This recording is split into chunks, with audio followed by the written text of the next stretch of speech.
Tara nang mamangha sa mga tanawin.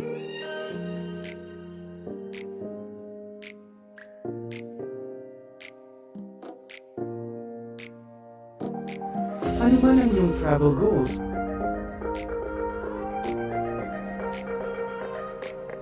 dadalhin namin kayo.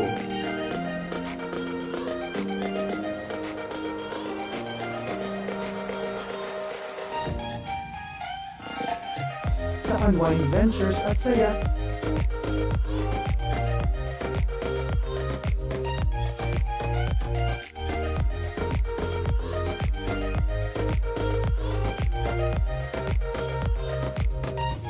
Dito lang sa Wow Biyahe.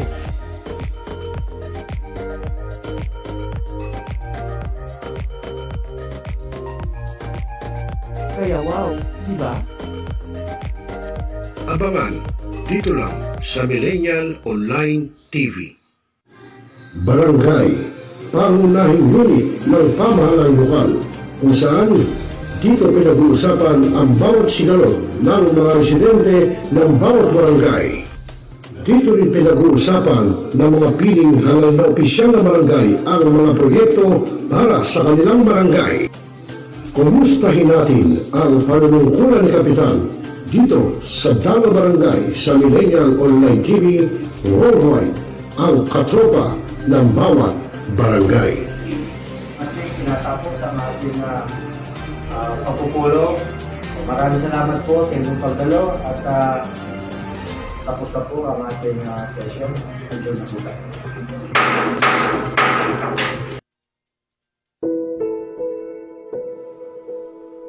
Ikaw ba'y nag-iisa? Nalulungkot? Dahil iniwan at ipinagpalit? Niloko ng iyong minamahal? Kung ngayon, i-type sa inyong mga cellphone, Facebook o YouTube man ang Millennial Online TV. Dahil nasa Millennial Online TV na ang online haralista ng bagong milenyo, si Randel Villados.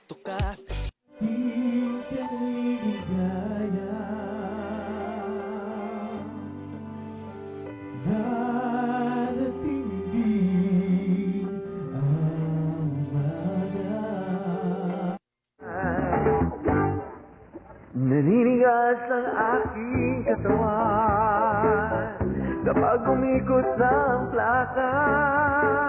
At haharanahin kayo ni Randel ng iba't ibang awitin para maibsan ang inyong inip at kalungkutan kahit nasaan man kayo. Hanggang sa tumanda. Come on!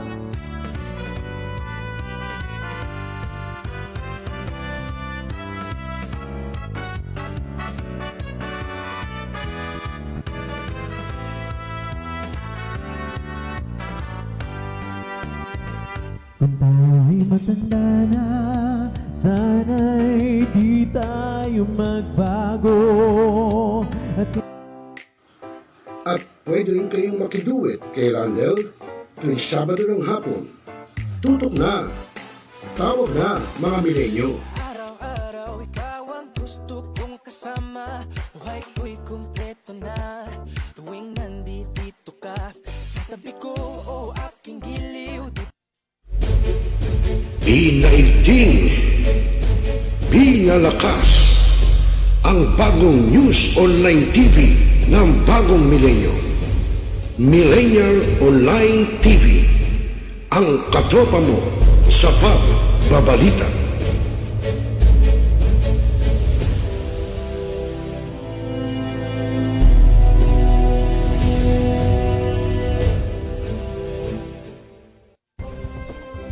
Mga katropa, ako po si Randel Villados, ang online naranista ng bagong milenyo ng Millennial Online TV na nag-aanyaya sa inyo na makikanta, makisaya at tumutok sa lahat ng programa ng Millennial Online TV. I-type lamang sa inyong Facebook at YouTube ang Millennial Online TV. Nood na mga katropa! Ako inyong lingkod, Rosel Lopez, ang inyong katropa, ang inyong kabarangay, dito sa Millennial Online TV. Abangan ang ating mga kaganapan dito sa ating bansa at abangan din ang panunungkol ni Kapitan sa ating Dalaw Barangay. Paano nyo kami mapapanood? I-type lamang sa inyong mga cellphone, sa inyong Facebook at YouTube, ang Millennial Online TV. Ano pa hinihintay nyo mga katropa? Like, subscribe, at share na. Okay mga katropa?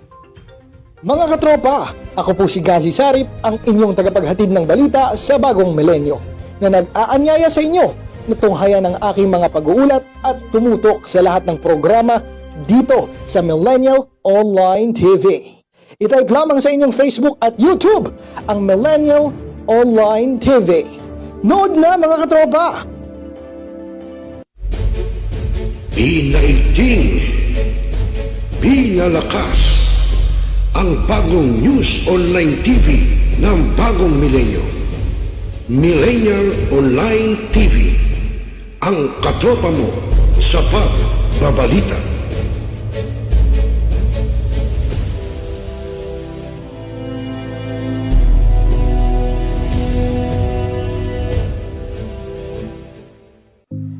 Mga millennials, marunong na ba kayong magluto ng mga masasarap at swak sa budget na mga pagkain?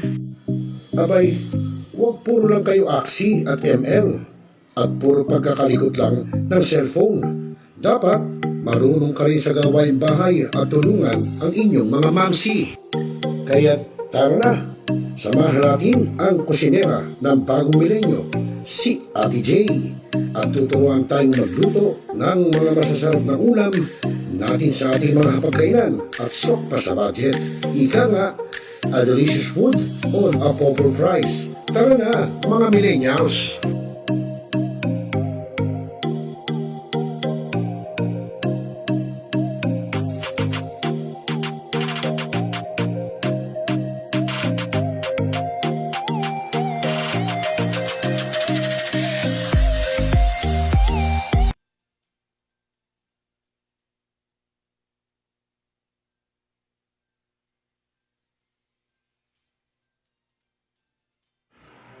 Mga milenyo, pagod ka na ba galing sa trabaho? At gutom na sa maghabong pagtatrabaho? Pero wala kang pagkain sa bahay?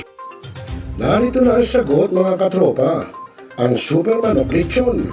Napapawi sa inyong gutom at siguradong mapapa-analyze ka dahil sa tender juicy na jam mo pa at siguradong malinis at bagong katay buhat sa farm.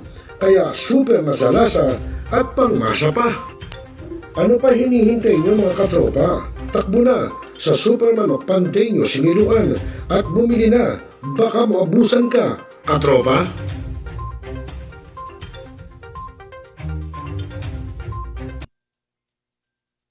Now,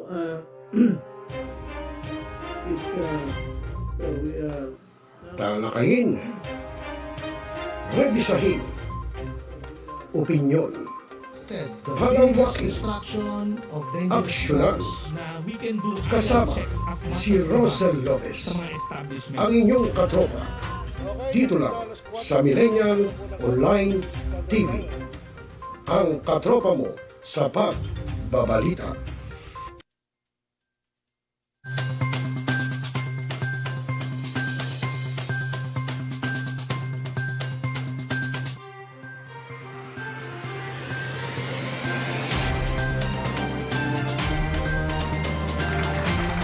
Ayun, magandang hapon. Ako, maggagabi na. Pasensya na kayo mga kaibigan dahil meron tayong inasikaso at at the same time ay meron tayong inayos na video.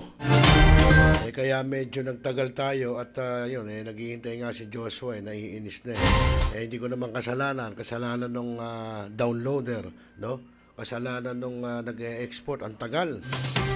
Anyway mga kaibigan, magandang hapon po sa inyo lahat. Siyempre po ngayon na ika-28 na ng buwan ng Enero, taong 2022. At siyempre po sa inyo na ang programang T.R.O.P.A. Siyempre, kami pa rin ang inyo makakasama. Wala nang iba. Pagtsatsagaan nyo. Sa technical side po si Joshua Baltao at ako po ang inyong lingkod, Rosel Lopez. Ayun, at nako, meron na tayong mga nakamonitor ngayon, yung ating mga katropa peeps, no? Unahin na natin itong si Kuyang Rogelio Dagdag Esteban, buhat pa po. Ito, taga ano pa to? Barangay Bibiklat, dyan po sa Kuya po, Nueva Ecija. At ganyan din ako, yung aking idol, no? Kanina kausap ko to, nandun ako sa kanila. Tapos ka naman maglaba, yung ating kaibigan na kagawad ng Tugatog, si Barangay Kagawad, Sanidad Pineda. Nakatapos ka naman ng labahin mo. At ganyan din yung mga tropa nating LMT, no? Sina Sir Romel Martinez, Haji Crespo, Jojo Revilla, Miss Jackie Lagpao Adahar, Ma'am Linda Villagonza, Sir Jebren Sibug, sina Jojo Reyes, tama ba? At sabi naman ni Miss Jacqueline Lagpao Adahar, abay malasa ang super manok, nasa karne mismo, ang lasa, abay nanunod daw po, sabi ni Miss Jackie Adahar. Kasi po nung nakaraan, nandito silang mga LMT, yan po kinain namin nila Joshua, yan po pinadala na super manok, lechon. Yun nasabi, malasa, hindi naman ako nagsabi. Sa bagay, natikman ko, masarap din. At tayo, binabati rin natin yung ating katropa na nasa UAE, no? Si Bambing Edison Macada Torres. Ayan, nanonood po siya. Siguro wala pang pasok si Madam, no? Nasa UAE. Iba kasi oras dito, tsaka iba oras doon. At syempre, iba natin mga katropa pips na nasa ibang bansa. Meron po sa Hong Kong, meron po sa, saan ba to? Doon sa, anong lugar tong, sa Middle East din doon sa Kuwait. Yung ating katropa doon, si ate, pangalan ko, limutan ko na. Anyway, lahat po ng ating mga OFW, abay magandang hapon sa iyo. Ayan, si Ma'am Bing nandoon sa UAE, nanonood. At syempre, yung si Ma'am Deb naman ay nasa Hong Kong. Si, pangalan nito? Si ate, dati po siyang nandito sa Pinas. Siya po ang nasa, nasa Supercut na salon. Nakalimutan ko na yung pangalan. Nasa dulo ng dila ko. Doon siya humanap na swerte. Wala doon sa swerte dito sa cut, dito sa salon dito sa Pinas. Pero siya po ay taga Palawan. Ayun, si Ma'am Berlin Pinto, abay, nag-thumbs up. Abay, mukhang happy si Ma'am Berlin, si Ma'am. Dahil narinig niya na naman ang pangalan ni Joshua Baltao. Okay mga kaibigan, mamaya itutungayin natin sa inyo ang lagay ng ating panahon. Buwat po sa Pag-asa kaya Benison Estareja. Siya pong weather specialist ng DOST Pag-asa. At syempre po itutunghayin din natin yung ginawang programa ng DOST, no? Philippines, na kung saan ay nagkaroon sila ng conference na ito may titulong Waving a Creative, Sustainable and Inclusive Future of Philippines Textile ngayon. Siyempre po yung ating mga tela nung araw, kung malalaman nyo, ang paborito kong tela nung araw is rami. Nawala na yung rami, tsaka yung kulduroy. Yung merong kulduroy na maninipis ang hiwa, meron namang makakapal din ang hiwa. Nawala na ho yan. Siyempre, nagkausuan na ngayon maong, tsaka mga slacks, at siyempre yung mga telang kukur. Alam mo ba yung telang kukur, Joshua? Tsaka yung kuku. Pag sinabing telang kukur, kukurtinahin yun. Kapag sinabing telang kukumutin. Yun. Nawala na ho yung mga ganyan tela. Ngayon po ito ay inaano ng DOST na yan ang ating gamitin dito sa ating bansa na yan ay pinagyayaman po, no, ng ating bansa. Dati nga, paborito kong tela nung nag-aaral po ako nung high school, yung rami. No, kasi maganda ho yung tela noon. Hindi naman siya maong, pwedeng parang slacks na parang pandesente. Ayun, si Ma'am Evelyn Lee Matsuo na nasa Japan po. Ayan, nanonood sa atin. Sigurado yan na nanonood si Ma'am Evelyn Lee Matsuo sa atin sa big screen. At siguradong kinonek niya yung kanya cellphone yun sa kanilang 55 inches na TV. O baka mamaya nga 80 inches pa. Di ba, Ma'am Evelyn? At sabi ni Ma'am Bing Edison Macada Torres, abay God bless din po, sister. At ang ating, alam niyo, ang ating mga OFW ay yan bayani ng ating bansa. Siyempre, malaki binabayaran niya sa bus kaya bayani ng ating bansa yan. Okay mga kaibigan, alas 6:03 na po ng hapon ng gabi. Philippine Standard Time, gabi na pala. Kumusta mo ako, Ma'am Evelyn, yan kay Hiro Matsuo sa iyong esposo? Katabi mo ba siyang nanonood o wala pa siya sa trabaho pa? sabihin mo sa kanya, arigato, arisaimasu. At siyempre, get well soon din. Hinihintay ko rin kayo makabalik ng Pinas para naman magkakilala tayo ng personal. At kapag nakabalik kayo ng Pinas, Ma'am Evelyn, abay dapat i-guest ko kayo dito sa studio at i-interviewin lang naman kita na ano ang lagay ng ating mga kababayan sa Japan noong pandemic. At gaano kahirap ang dinanas ng ating mga kababayan Pinoy at Pinay dyan sa Japox o sa Japan. Kasi nandyan din ang pinsang ko Hindi ko alam kung makakauwi daw siya ng Mayo. Dahil sabi niya, dito raw siya magdidibu.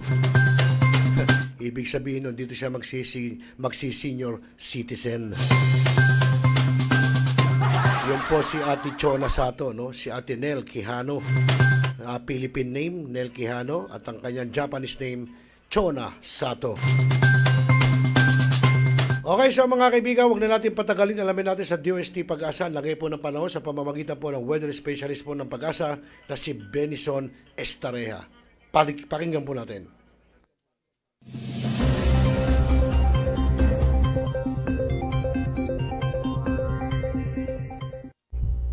Happy Friday po sa ating lahat. Ako si Benison Estareja. Nakalabas na ng Philippine Area of Responsibility ang minomonitor natin na low pressure area as of Thursday 5 p.m. So sa ngayon po meron tayong dalawang weather systems na nakakaapekto. Una na dyan sa may northern Luzon ang shear line o yung linya kung saan nagtatagpo ang northeast monsoon at ang easterlies. Samantala yung easterlies natin is nakakaapekto po from central Luzon down to Mindanao. Ito yung mainit na hangin naman galing sa Pacific Ocean. At ito rin po yung nagdadala ng mga localized thunderstorms in most parts of the country. Hanggang sa weekend, nakikita natin na mananatili pa rin yung shear line, magpapaulan po dito sa northern Luzon, habang ito namang low pressure area together with its cloud cluster ay nakikita nating paakyat or northward ang movement sa direksyon ng shear line. So maaaring magsanib or pumunta itong low pressure area patungo dito sa may shear line at magpaulan pa rin dito sa malaking bahagi po ng northern Luzon hanggang sa malusaw na ito. Hanggang sa matapos naman po ang Enero, wala tayong inaasahan na bagyo na papasok o mabubuo sa loob ng Philippine Area of Responsibility. Ngayong araw, asahan natin ang maulap na kalangitan sa malaking bahagi ng northern Luzon, kabilang na dyan ang Cagayan Valley at mga probinsya ng Apayao and Ilocos Norte. Yung mga pag-ulan natin, mga light to moderate with at times heavy rains kapag may mga thunderstorms, kaya pinag-iingat natin sila sa posibleng mga pagbaha or landslides. Sa natitirang bahagi ng Ilocos region at natitirang bahagi ng Cordillera, partly cloudy to cloudy skies within 24 hours, may chance na rin ng mga pag-ulan lalo na po sa hapon hanggang sa gabi. Sa Central Luzon, sa Metro Manila, ganyan din po sa Calabarzon, Bicol region, and Mimaropa, actually magiging maaraw naman po dito sa umaga, and then pagsapit ng tanghali, mainit at maalinsangan lalo na dito sa may pating Central Luzon and sa may Metro Manila hanggang 33 degrees Celsius po, at dito sa may mainland Palawan hanggang 32 degrees. Sa hapon hanggang sa gabi, may mga chance ng mga pag-ulan lalo na dito sa may pating Mindoro provinces, Marinduque, Romblon, dito sa may silangang parte po ng Albay and Camarines provinces as well as Catanduanes, may mga chance po ng mga localized thunderstorms. And over here sa may Aurora and Quezon, patuloy din yung mga saglit na mga pag-ulan. Sa ating mga kababayan po sa Visayas, asahan ng fair weather conditions for most of the day, pero may mga chance na rin ng mga saglit na mga pag-ulan lalo na sa may eastern portion of Visayas. At dito rin po sa may Panay Island, mataas ang chance ng mga saglit na pag-ulan, walang kinalaman sa low pressure area or sa bagyo. Sa Mindanao, mas maraming mga magiging pag-ulan po, epekto po ito ng easterlies. As early as tanghali, may mga pag-ulan na tayo dito sa may Caraga region as well as Davao. And then pagsapit po ng hapon hanggang sa gabi, ay mataas ang chance ng mga thunderstorms dito sa may northern Mindanao, Bangsamoro region, Socsagen, and Zamboanga Peninsula. Sa tanghali naman po or umaga hanggang tanghali, asahan ng may kainitang panahon, nasa 31 to 32 degrees Celsius at partly cloudy to cloudy skies naman po sa Visayas and Mindanao. Meron po tayong gale warning epekto ng amihan or northeast monsoon, pero tanging dito na lamang po sa may Batanes hanggang 4.5 metrong taas sa mga pag-alon, so delikado pa rin po ito sa maliliit na sasakyang pandagat. In other areas naman po, magiging banayad hanggang sa katamtaman ng taas ng mga pag-alon. Sa Metro Manila, simula po sa Saturday hanggang sa katapusan ng Enero, Monday, January 31, asahan po natin ang mababang tsansa ng mga pag-ulan sa umaga po yan. Sa tanghali naman, naglalaro from 31 to 32 degrees Celsius ang ating maximum temperature. So mainit po yan. And then pagsapit ang hapon hanggang sa gabi, ay mataas ang tsansa ng mga pulu-pulong pag-ulan or localized thunderstorms, lalo na po sa Sunday at sa Monday. Sa ating mga kababayan po at mga mamamasyal sa Baguio City, pagsapit po ng weekend, mataas ang tsansa ng mga pag-ulan sa Sabado ng hapon. Sa Sunday as early as tanghali, mataas ang tsansa ng mga pag-ulan hanggang sa gabi po yan. And then sa Monday, merong mga pag-ulan na as early as morning. Cloudy skies po tayo sa araw ng Lunes. And then asahan po natin yung temperatura mananatiling mababa pa rin naman mula sa 15 hanggang 24 degrees Celsius for the next 3 days. Sa ating mga kababayan po sa Bicol Region, particular na dito sa May Legazpi City, sa weekend, asahan po natin yung bahagyang maulap hanggang sa maulap pa rin na kalangitan. May tsansa ng mga pag-ulan lalo na po sa hapon hanggang sa gabi. Sa Lunes naman, as early as morning, meron na tayong mga pag-ulan. Epekto pa rin ito ng localized thunderstorms. And then for the rest of the day, partly cloudy to cloudy skies. Sa atong mga kaigsuonan din sa Metro Cebu, sa Sabado hanggang sa Lunes, asahan pa rin ang bahagyang maulap hanggang sa maulap na kalangitan. Mataas ang tsansa ng mga pag-ulan sa Saturday ng hapon, sa Sunday ng tanghali hanggang gabi, and then sa Monday, meron din tayong mga pag-ulan as early as morning. Panghuli sa atong mga kaigsuonan din sa Metro Davao, asahan pa rin ang maaraw na panahon for most of the day. So asahan din ang mainit at malinsangang panahon, lalo na sa tanghali. Sa susunod po yan 3 araw. Then meron tayong mga chance ng mga pag-ulan sa Sunday ng hapon, meron tayong mga localized thunderstorms, at sa Monday ng hapon hanggang sa gabi. Sunrise natin ay 6:25 in the morning at ang sunset ay 5:53 p.m. And muna latest mula dito sa Weather Forecasting Center ng DOST-Pagasa, ako po si Benison S. Tareja na nagsasabing sa anumang panahon, pag-asa ang magandang solusyon.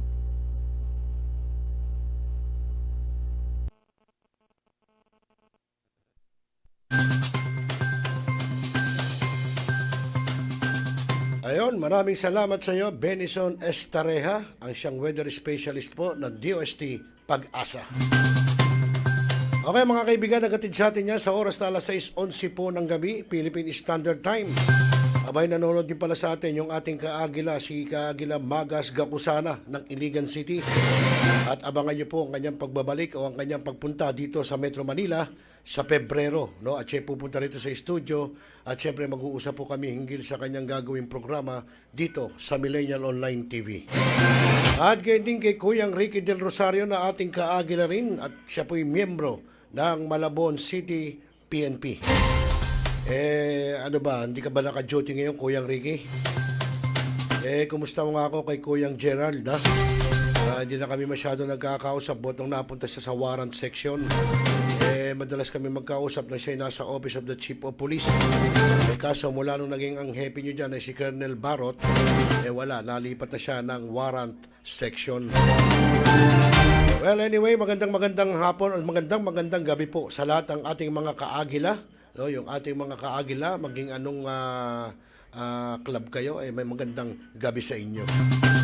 Aba, siyempre, hindi nyo natatanong mga miyembro din dyan, sina Senator Bongo, si BBM, si Pangulong Duterte, si Secretary Harry Roque, yan nga si General Guillermo Eliazar. May mga miyembro po yan ng Philippine Eagles. Yung pong isang NGOs na talagang ang grupo po niyan ay nationwide. Pagdating po sa public service, lalo na nung nakaraan lockdown noong 2020, abay wala pong humpay, no, ang ginagawang serbisyo publiko ng Philippine Eagles, no, ng iba't ibang club ng Eagles. Ganyan pong katikas, ganyan pong kabuti ang mga miyembro po ng Philippine Eagles, the Fraternal Order of Eagles. Okay, sa mga kaibigan, alas 6:13 na po ng gabi, Philippine Standard Time. Naku, yung ating mga bakuna dyan, abay, kita nyo naman kung bakit sinasabi po ng gobyerno yan, ultimo sa mga MRT station ay maglalagay po ng vaccination center na. Kaya po yung mga sasakay o bababa at gustong magpabakuna ay ando na. Alam ko maglalagay yata dyan sa may Cubao, sa may Ayala, no, at iba pang station ng MRT. Yung pong ating mga kababayan, yun, hindi na kayo mahihirapan. Kung halimbawang galing kayo sa trabaho, pauwi o papasok, pwede na po kayo doon magpabaksin. No? Wala nang kaproblema. O, di after nyo magpabaksin, o di sakay na kayo ng MRT, no? Pasok na kayo. Magbaon lang kayo ng paracetamol dahil sabi nga nila, pag nasaksakan, medyo maglalagnat, para meron kayong suporta kaagad na gamot. Ako, hindi naman kasi ako sumasakay ng MRT. Alam niyo naman, meron akong bitek. Kaya may sasakyan ako. Hindi ako masasakay ng MRT. Meron ho akong bitek. Kami ni Joshua. Bitikleta. Yung sinasabi ko, yung mga ating netizen, yung ating mga commuters na yung sumasakay po ng MRT, hindi na kayo mahihirapan, ha? Naandyan na po ang vaccination center. Nilagay na dyan. Nilapit na sa tao. Wala na kayong hanapin pa. Ano pa ba? Hindi nyo na kinakailangan pumila sa mga mall. Hindi nyo na kinakailangan magpunta at magpa-schedule sa mga school, sa mga LGU. Naandyan ho sa inyong terminal na kung saan kayo sasakay. Okay? So, di ba? Yun na sinasabi natin. Kaya nga, alam nyo, maraming nagbabiral ngayon, yung mga kababayan natin na ayaw magpabakuna. Meron pa nga dyan yung natatandaan nyo yung tindera sa palengke na nagmura pa. Ngayon, nagmamakaawa siya. Di ba? So, kasi ganun. Ngayon, kung alimbawang ayaw nyo sumunod, di wag na lang kayo sumunod. Ha? Kahit si Pauchi Persida Acosta nagpaliwanag, di ba? At nagsabi rin siya kay Pangulong Duterte na hindi siya pwede magpabakuna dahil meron siyang sakit, etc. May hinihintay siyang gamot na yun ang kanyang gagawin. Ganun lang. Pero para magmura ka, hindi naman. Isa lang naman ang sinabi ni Pauchi, huwag i-discriminate yung mga unvaccinated. Buti na lang kami ni Joshua, bakunado na. May tata kami, nakatulayan kami na bakunahan. Hindi ba, Joshua, no?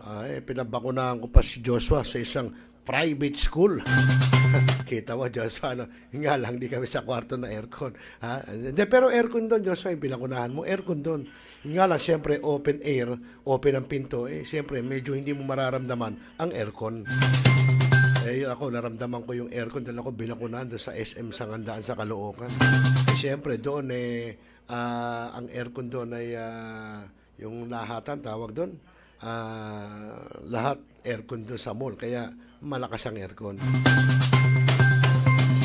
Okay, mga kaibigan, naku, alas 6:16 na po ng gabi. Yung kanina sinasabi natin na itutungay natin sa inyo yung ating sa DOST, no? Yung programa ng DOST na yun nga nagkaroon sila ng isang conference doon nga tungkol sa Weaving and Creative Sustainable and Inclusive Future of Philippine Textiles Today, ha? Alam nyo, yung ating yung mga tela na yan, mga kaibigan, ay nanggagaling po sa mga punong kahoy din natin dito sa bansa. Doon kinukuha yan at ginagawa pong tela. Kahit naman yung bulak, kahit naman yung papel, lahat po yan sa puno nanggagaling. Nga lang, yung iba naman kasi natin na mga kababayan, lalo na yung mga illegal loggers, putol naman kasi ng puno na hindi naman dapat putulin. So may talagang puno na talagang yun ang para gawing kahoy, para gawing bulak at tela, no, at papel. Well, anyway, mga kaibigan, pakinggan po natin sa DOST, Philippines, yan, kung paano yung ginawa nilang konferensya tungkol dito. Marami ba tayong mga puno na pwedeng pagkunan ng tela? Anong klaseng tela? Katulad nga rin sinasabi ko sa inyo, yung rami. Yung rami na tela, gustong-gusto ko yun dahil maganda siyang, ang texture niya maganda. Na hindi naman maong, pero parang maong kung titignan mo. Pero hindi mo rin pwede sabihin yung pandesente, yung tela ng kukur, at saka yung kuko. Pero maganda ho, kaso parang nawala ng telang rami. Dahil wala na ako nakita at nabalita na rami na tela.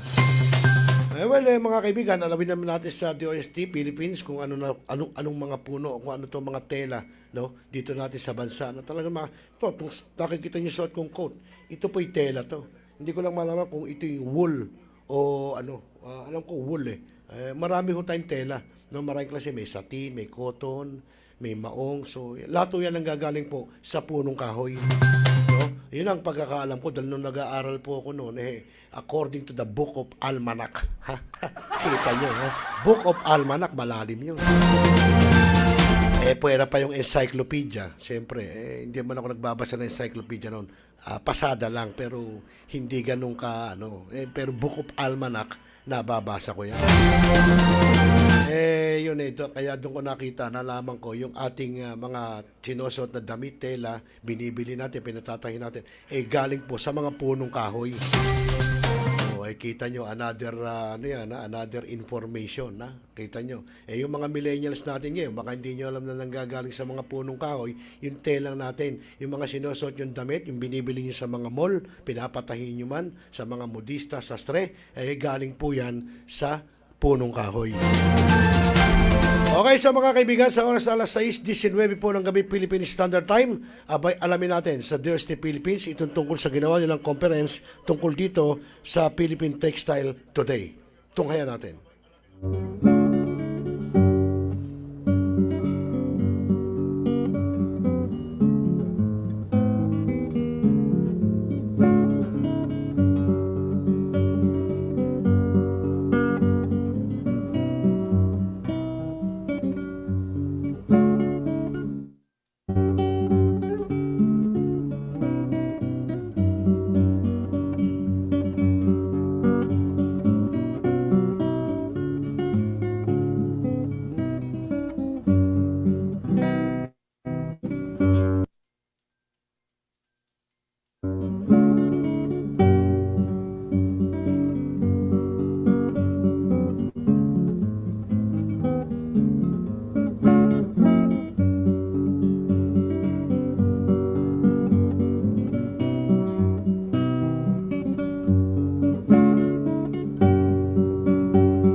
Afternoon and welcome back to the plenary session of the 2022 Textile Teleconference. I am Julius Liania Jr., your host for this afternoon. So basically this morning we were able to listen to the talk of the message from the Secretary of the Department of Science and Technology, our keynote speaker, the Honorable Representative Lauren B. Legarda, and the first plenary speaker, Representative Stella Luz A. Kimbo. But before we resume with the different presentations from our distinguished plenary speakers, we will be presenting the different entries of the Telarawan and the Digitela Art Contest. So kindly turn your attention on the screen and see and discover the creativity that we got. Thank you.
have it, ladies and gentlemen, the entries to the two competitions that we launched online.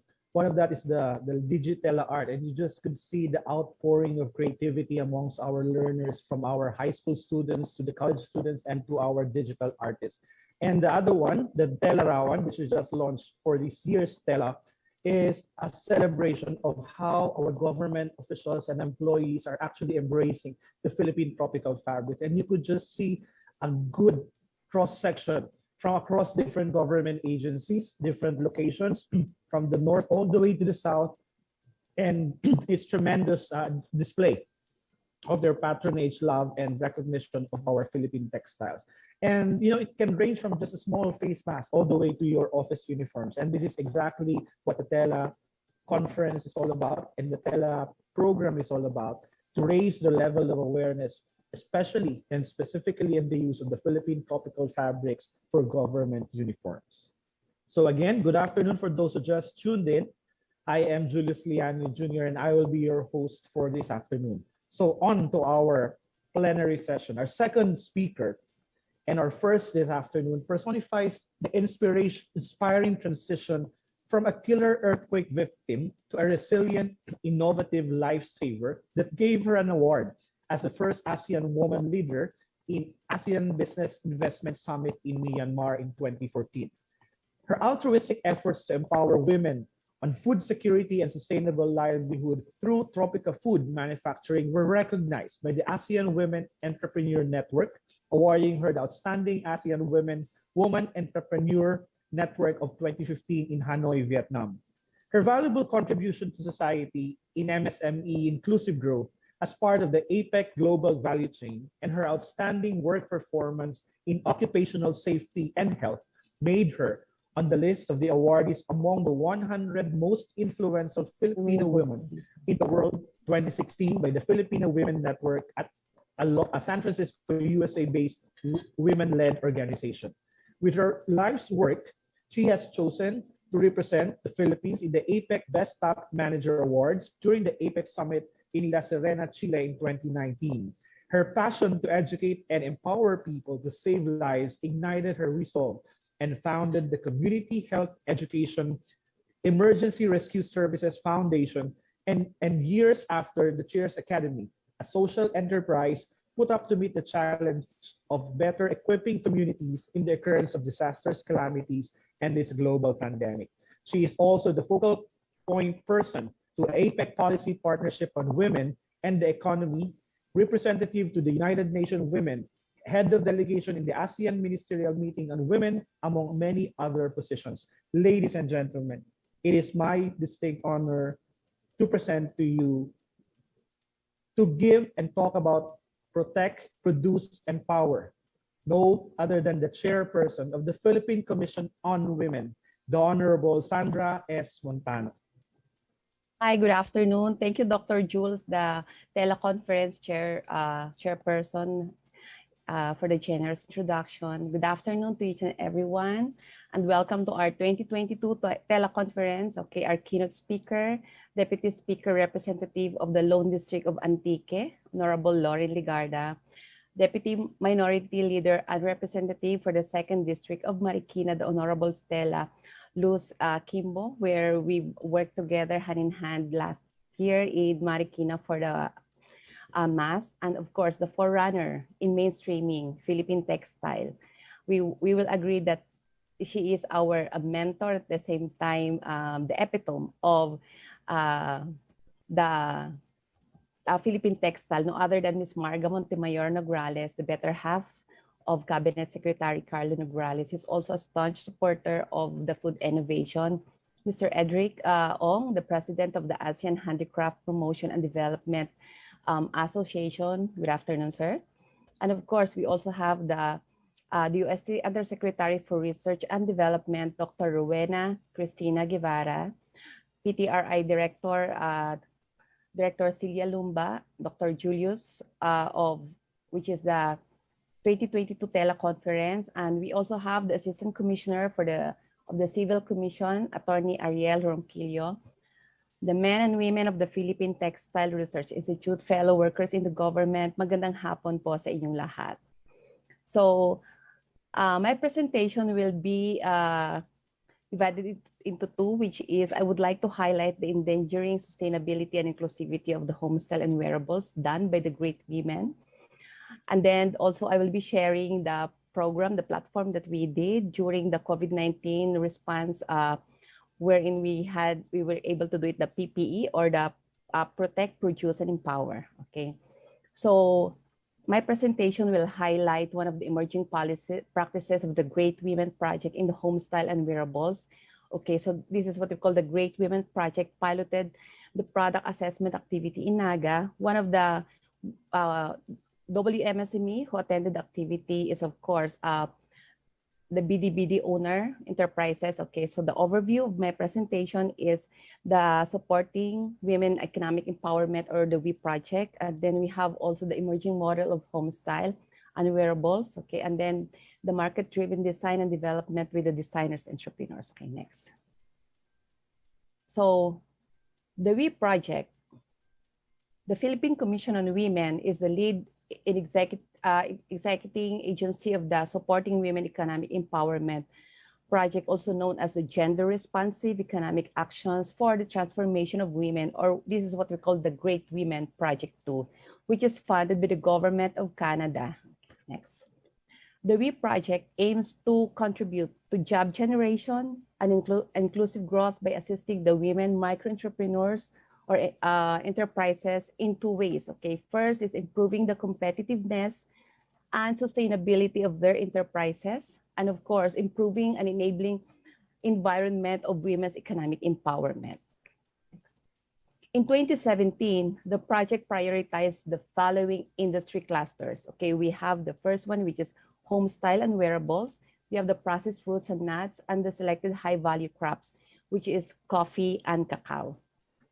The enrollment was slightly above the target. We targeted 700, but enrollment goes up to 831 women micro-entrepreneurs.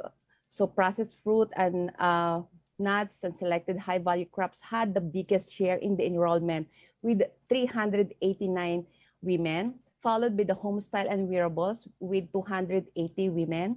Cacao and coffee industry posted the lowest number of enrollees with 87 women and 75 women respectively.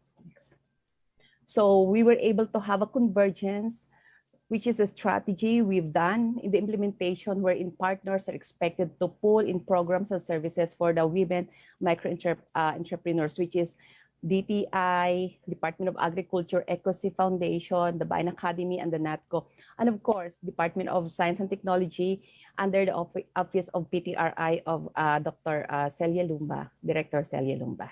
Okay. Okay, next. The project also collaborated with other WE stakeholders, such as the FDA for the Food Safety, CITEM and Design Center of the Philippines for Product Development and Market Development Expansion. Under the Product Design and Development Program, the project engaged designer entrepreneurs from all over the world in order to develop product acceptable to the market and link them to the institutional buyers. So this is the partnership that this Great Women platform was able to engage in. It values natural, indigenous, environment-friendly products for sustainability, and it also pushes for reissuing or reusing, repurposing, and upscaling in line with the accessible economy. So the designer entrepreneurs highlighted using natural and locally sourced materials and maximizing these resources in the design and development that they did. Okay, so they were able to really highlight the local fabrics. Okay, next. So we have here an emerging model of homestyle and wearables. This is what we call the BDBD enterprises among the women MSME who achieve economic empowerment as a result of the project intervention. The owner is Bernadette de los Santos, transformed her passion for arts and crafts into a social enterprises with focus on grain business. So what are the specific project contributed to the following? Okay, first, with the project on Great Women and all these stakeholders, she was able to improve entrepreneurial mindset. Ms. De Los Santos did not take her business seriously. before. She regarded sewing, embroidery, and crafting, patchwork, using old clothes and old bottles like a hobby, a very ordinary hobby. Okay, so next is develop new products acceptable to markets. Her exposure to specialty niche market and one-on-one mentoring with Sarah Juan and other designers who serve as one of the product specialists help her see a different perspective on product development and market. She learned how to come up with a collection and how to cater to the taste of the specialty or the niche market. This is very important because we don't want to be just among them. We want to create a niche market. Okay, she was also able to develop new product design featuring woven baskets, hand embroidery, crochet, and macrame, inspired by the abundance of raw materials in no other than Camarines Sur. She developed bags made from bangkawan, which uses dried saluyot from her farm turned into fiber. So imagine the innovation that she was able to do. Her creations were featured and sold out in Manila Fame last April 2018.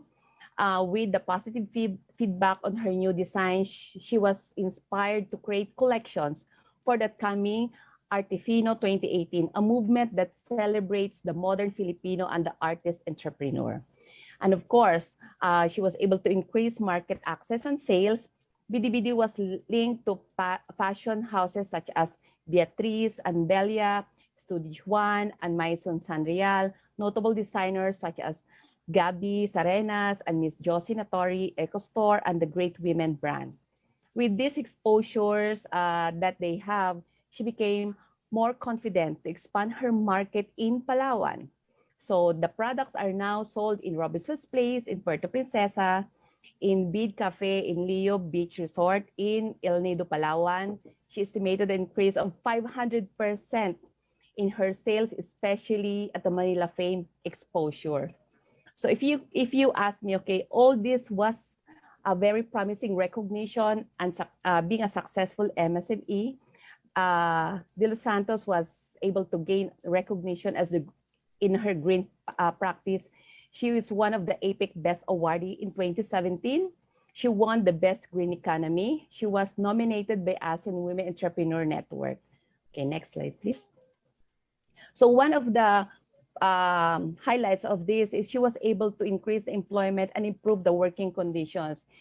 So from the products, it generated job from 10 employees, which were mostly part-time. Her enterprise employs now 63 employees, composed mostly of rural women. All employees are provided with social protection such as SSS, Pag-ibig, PhilHealth, cash bonus, and other incentives, and educational loans for the children. So from 108 income per day of her employees now earn 645 per day, which is above the minimum average regular employees are receiving. So recognizing the importance of financial management, she taught her employees to save a portion of their income for family needs such as children's education.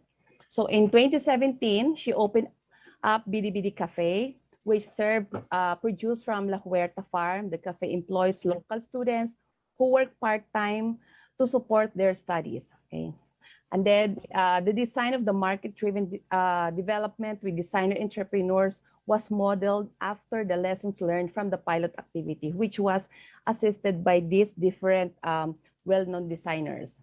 Okay, so the target of the We Project and the Great Women Project was able to deploy it in 8 regions, in 11 provinces, in 15 women micro-enterprises, the weaving, and then 8 designers, entrepreneurs. Okay, so the following slides I'm going to share to you the different technical assistance in product design and development with designers, entrepreneurs.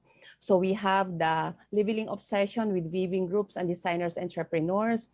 And then if you can see here, the session with Kalyak Blaan Care Group in Pulomok, South Cotabato. And then we have the product assessment and on-site design and development session with Kenhulung Handicraft Federation in Lake Cebu in South Cotabato. And of course, we have with the Eman Handweavers Association in Bansalan, Davao del Sur. We also have the design and on-site development session with Salngan in Oton in Iloilo. And then we have the product assessment and on-site design development session with Woodley in Santa Barbara, Iloilo. And then here we have in San Jose, Cooperative in Sarat, Ilocos Norte. And then in Handloom Weavers Cooperative in Paway, Ilocos Norte. So you can see similar faces, or sometimes they're so old that, diba, sabi natin before, weaving is an parang dying passion. So we really have to emphasize that this is a very nice hand-me-down program or talent that we have to pass on to the next generation. So Cooperative in Paway, Ilocos Norte, and then we also have in Camarines Sur, and of course in Laguindingan, in Misamis Oriental, and in Santa Barbara, Iloilo. So we also have in Antique the Bagtason, and of course we have the Kinagunan Ibaba Women Association in Quezon. And of course, we have the Tie-Dye Weavers Association in Banawe, Ifugao. So it's very, very colorful. And we were able to help the designer entrepreneur in coaching and beading and embroidery techniques with Tie-Dye Weavers Association in Banawe, Ifugao, and also in Banawe, Ifugao here. And we have the Natural Dye Producers Cooperative in Penarubia, Abra. So this is up north. And this is one-of-a-kind iconic cocoon bags. And Wing Creatures Fabric Art brooches in Stilo Artifino Best Product in Accessories in 2018. And of course, the Maxi Boho dress made with Patajong. And the Cece Belgian lace clips. And Cecilia multi-way sash. Binakul hat. Throw blanket, if you can see, if it's being worn by the models, then napaka-social na po niyang tignan. This weaves was also incorporated with handmade fabrics, the shoes incorporated with handmade fabrics, and the beaded t-shirts, and of course the casted accessories. And we have also a bag made with raffia. So these are raffia in partnership with Javianas. This is with Sarah Juan. So these were the collaboration program that we have. Again, in 8 regions, we visited 13 WMSME weaving communities, or was engaged, 7 designer entrepreneur involved, and 79 designs developed collaboration with 73% are women micro enterprises who received this intervention. So what are the lessons learned that we can share right now? Okay, so we would like to say that, you know, we understand women economic empowerment from the perspective of the integrating empowerment inputs in the process. And the WE project gave equal emphasis on the women empowerment and business development inputs from the start of the project. So we have to see to it that from the start till the end, the Great Women Project of DTI, DOST, PTRI, EDA, and of course PCW, we are there to monitor, to walk hand in hand with them. And we would like to recognize the empowering process should be treated as another value or perspective to promote and advance women entrepreneurship, especially the women micro-entrepreneurs. So in particular, the differentiation of Great Women 2 from the other MSME assistance would be, this is the word that I would like to use, it's a transformational rather than transactional nature of assistance. We just don't want to sell. We want to transform lives. We want to empower the women. We want them to stand on their own. We want them to be sustainable enough. So that is transformational empowerment. So for a big majority of women MSME, their personal vision is directly connected with their business vision right now. So before, it's just a passion, it's just a personal vision that I hope one day I'll become one of those great weavers. Now it become a business vision because of this mentoring that we have. And that enterprise growth is an end, it's not an end itself, but facilitates their own personal development and acquisition of a better life for their respective families and communities. Because if you can see in the in Philippine Commission on Women, when we talk about market-driven approach. There is this product specialist, and there should be always private sector and the product development. So we're so happy to really partner with DOST-PTRI for this kind of teleconference. And of course, we don't want to forget that at the end of the day, we also have to emphasize the culture and gender sensitivity process. Like for instance, solo parent, the OFW, they can have a chance to partner with us.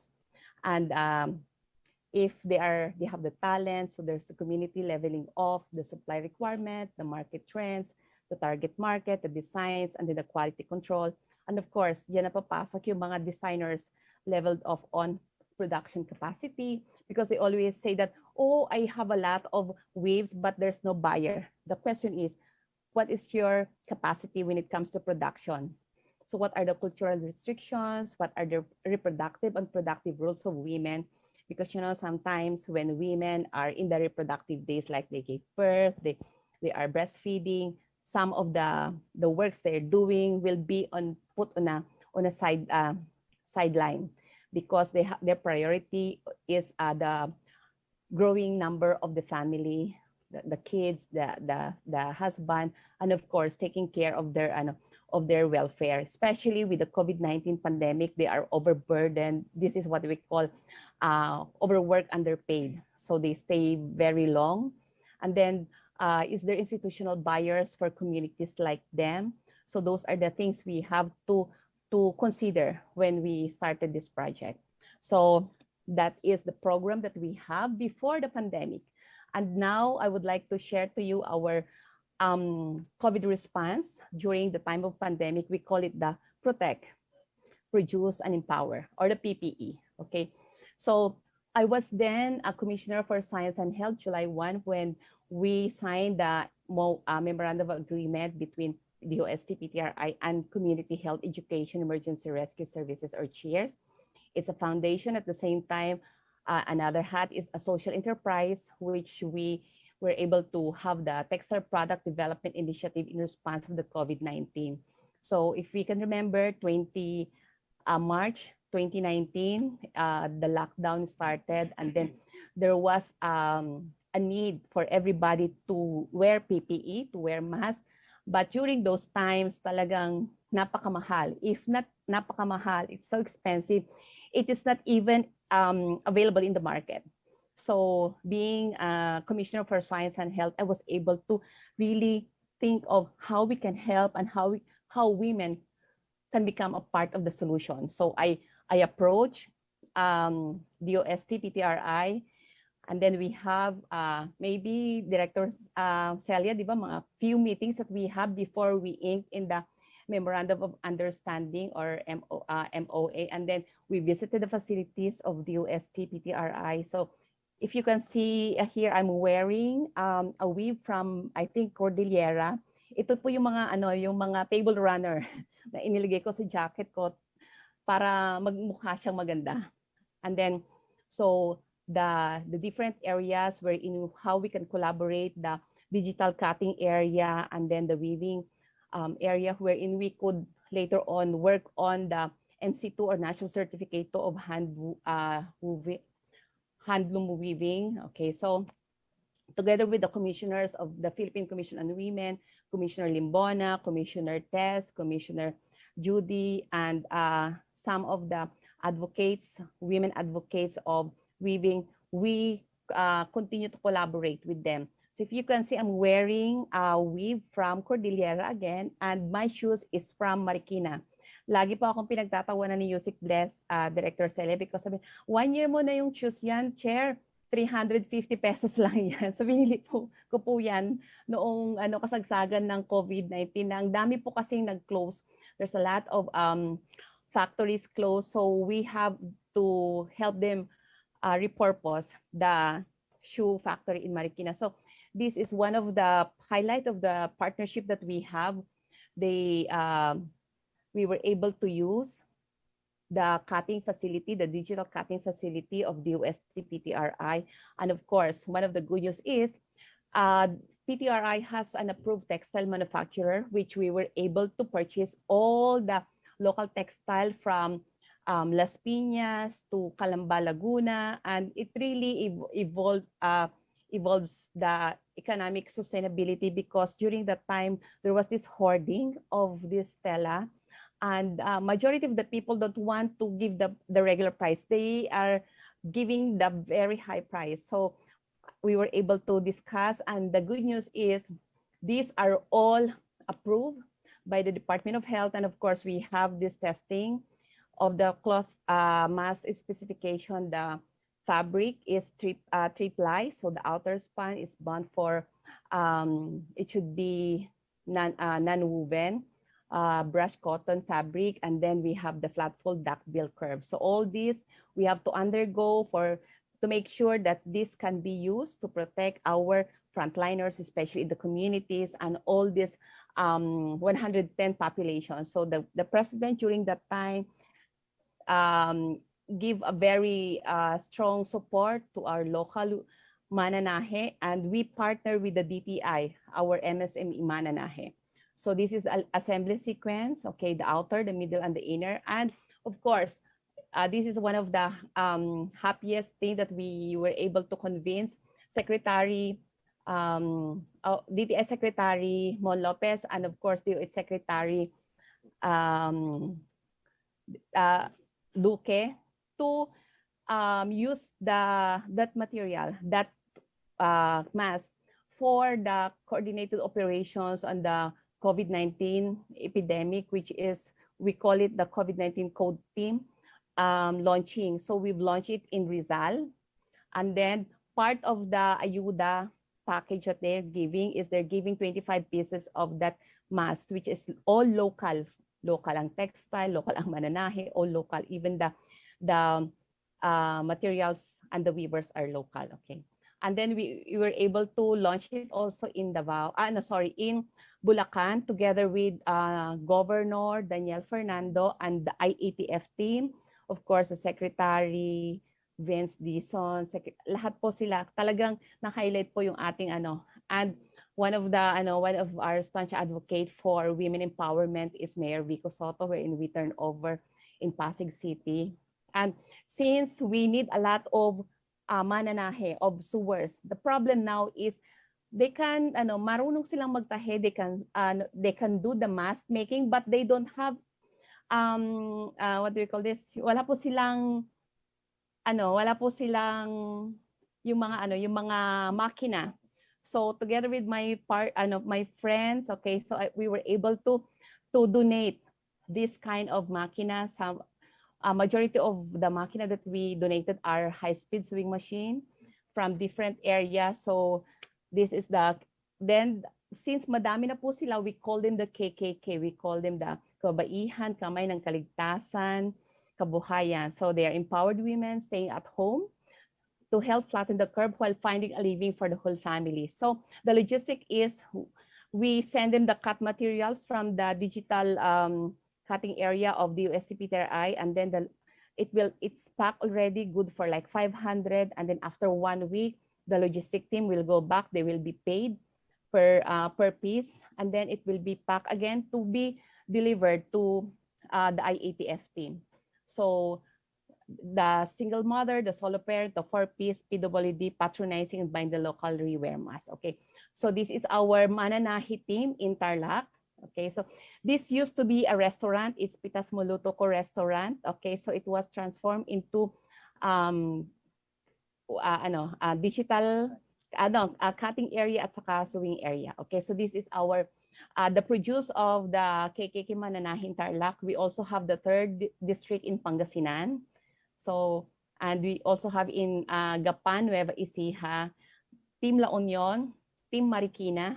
Okay, kasama po natin si Congresswoman Stella Kimbo dito at saka si Secretary Mon Lopez. And then we have Team Binalonan, Pangasinan, and Team Batangas, Team Porac, Pampanga. Okay, so what is the essence of this? We would like that women should be part of the solution. And if we empower women, if we make sure that women are given the skills and then the education, chances are they will be part of the nation building. So lagi ko pong sinasabi that women are beautiful beyond pressure, and they are also powerful beyond measure. Thank you, and good afternoon to each and everyone. Thank you very much for that, Chair Sandy. And it's a very interesting presentation of the cross-section of the interventions that the collective efforts, not just of the PCW, but the convergence of a lot of government agency was presented through the Great Women Project in your first part of your presentation, and also the initiatives that were actually done at the height when everybody just stood still. I hope you Yeah. are still there. Maybe I can ask you, you've been given this, very strategic position to be as chairman of the Philippine Commission on Women, and you've been really literally like going around, spinning around at the time when everything and everybody was just staying still at the initial parts of the initial moments and months of the pandemic. If I may ask you, when meeting women, for example, who have been part of this recovery efforts in the making of the face mask in particular, is there anything particular that you saw in them that is shared across all the other women who are actually part of this endeavor? Thank you for that, Dr. Julius. Actually, when I started approaching them, I would ask them, okay, how are you? Kumusta ka? And then with a smile on their face, a tears on their eyes, they will say, I'm okay, I'm fine. Pero makikita mo yung pain. Makikita mo yung they would like to earn. These are the women survivor, victim survivor of violence against women and children, which is one of the programs that we would like to end in PCW. But the good thing is they have a very positive spirit. They have a very positive mindset. Given the chance, they have all the talents. They can really work 24/7. One example that we donated one high-speed sewing machine in one family. So the nanay would sew like 8 to 5, and then yung 5 o'clock to 9 o'clock ng gabi, ng 12 o'clock ng gabi yung kanyang anak, and then yung 12 o'clock at saka yung 6 o'clock ng umaga yung kanyang anak na lalaki. So instead of them playing this computer or just being there, 24/7 they were able to produce like 1,500 in a week na mask. And then there was a shift of role. The father or the husband, now being a construction worker, is the one taking care of the family, cooking, drying, washing the clothes, and then taking care of the small children. So nakikita natin yung collaborative effort at saka yung burden ng pagiging babae ay kung maiiwasan kung talagang lahat ay involved. So we would really like to take advantage of the talents that we have with the women.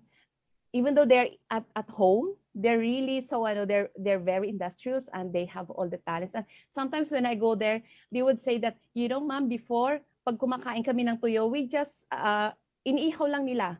But with the program that we have with them, Dr. Jules at Director Celia, nakakapagprito na daw sila because they can now buy yung mantika. So those are the stories that it's very heartwarming for me. Thank you. Thank you very much. Very well said. It really takes somebody who's really there on the ground to really observe all of these dynamics. And we see that textiles was indeed, at the very least, a medium upon which the creativity and the innate capability of women to spin something around at the height of everything that's very challenging in society is actually very apparent. So thank you very much, Chair Sandy. I hope you have recovered from your trip from nearby Pampanga, but I know you just arrived in Manila. Thank you very much for gracing the plenary session. Yeah, we're doing the local learning hub monitoring and evaluation for the local chief executives. This is what we call the Gantimpala, because it's been 3 years. All these awardee from different regions. I would like to personally saw the facilities, and then there is this Pangasinan crisis intervention, and here in Pampanga they have the it's like the young children, and then young children nutrition, and then the women economic empowerment and the healthy women healthy economy. So there's a lot of things that we can benchmark, and I would like to really thank DOST-PTRI, because when approach you, syempre hindi pa natin alam kung paano to, di ba, how will we sustain it and then the logistic, but we were able to get it through. And thanks God, every time that I go out to do the logistical errands, I prayed na sana hindi ako mag-positive, so I could give a positive mindset to all the women. Okay, thank you and good afternoon again. Thank you very much. That is the chairperson of the Philippine Commission on Women, the Honorable Sandra Montano. Thank you very much, Chair Sandy. So moving on to our next speaker, we have a multi-awarded Malaysian designer of naturally dyed textiles, fashion, and craft. He is the advisor and immediate past president of the Society Atelier Sarawak, the Arts and Crafts Society of Sarawak in East Malaysia. He is president of the ASEAN Handicraft Promotion Development Association, or APADA, an organization that administers the UNESCO APADA Craft Seal of Excellence since 2000. He is advisor and honorary member of the World Crafts Council Asia Pacific and honorary member of the World Crafts Council International. An architect by training, he is the author of several books, including Sarawak Style, Huakumbu Iban Textiles, Woven Dreams, Ikat Textiles of Sarawak. He is the founder of the World Eco Fiber and Textile Network, set up to further the cause of natural fibers and dyes. The convener of the Biennial WEF Forum since 1999. He is a curator of several exhibitions in Malaysia, Singapore, Thailand, the Philippines, Korea, Australia, Japan, India, France, Sweden, the United Kingdom, and the United States. Ladies and gentlemen, for a glimpse on the promotion and the development of ASEAN textiles, it is my honor to present Mr. Edric Ong.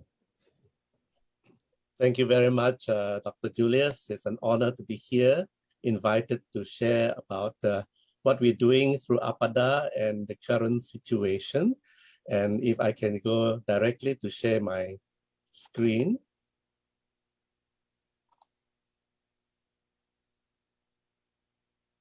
Okay. Hopefully you can see my screen. Hello. Are you able to see my slide, Julius? Yep, very well, very clear. Okay, thank you. So my topic is on the promotion and development of ASEAN textiles. And it is appropriate that I think that it is in special reference to Filipino textiles that I have prepared this PowerPoint.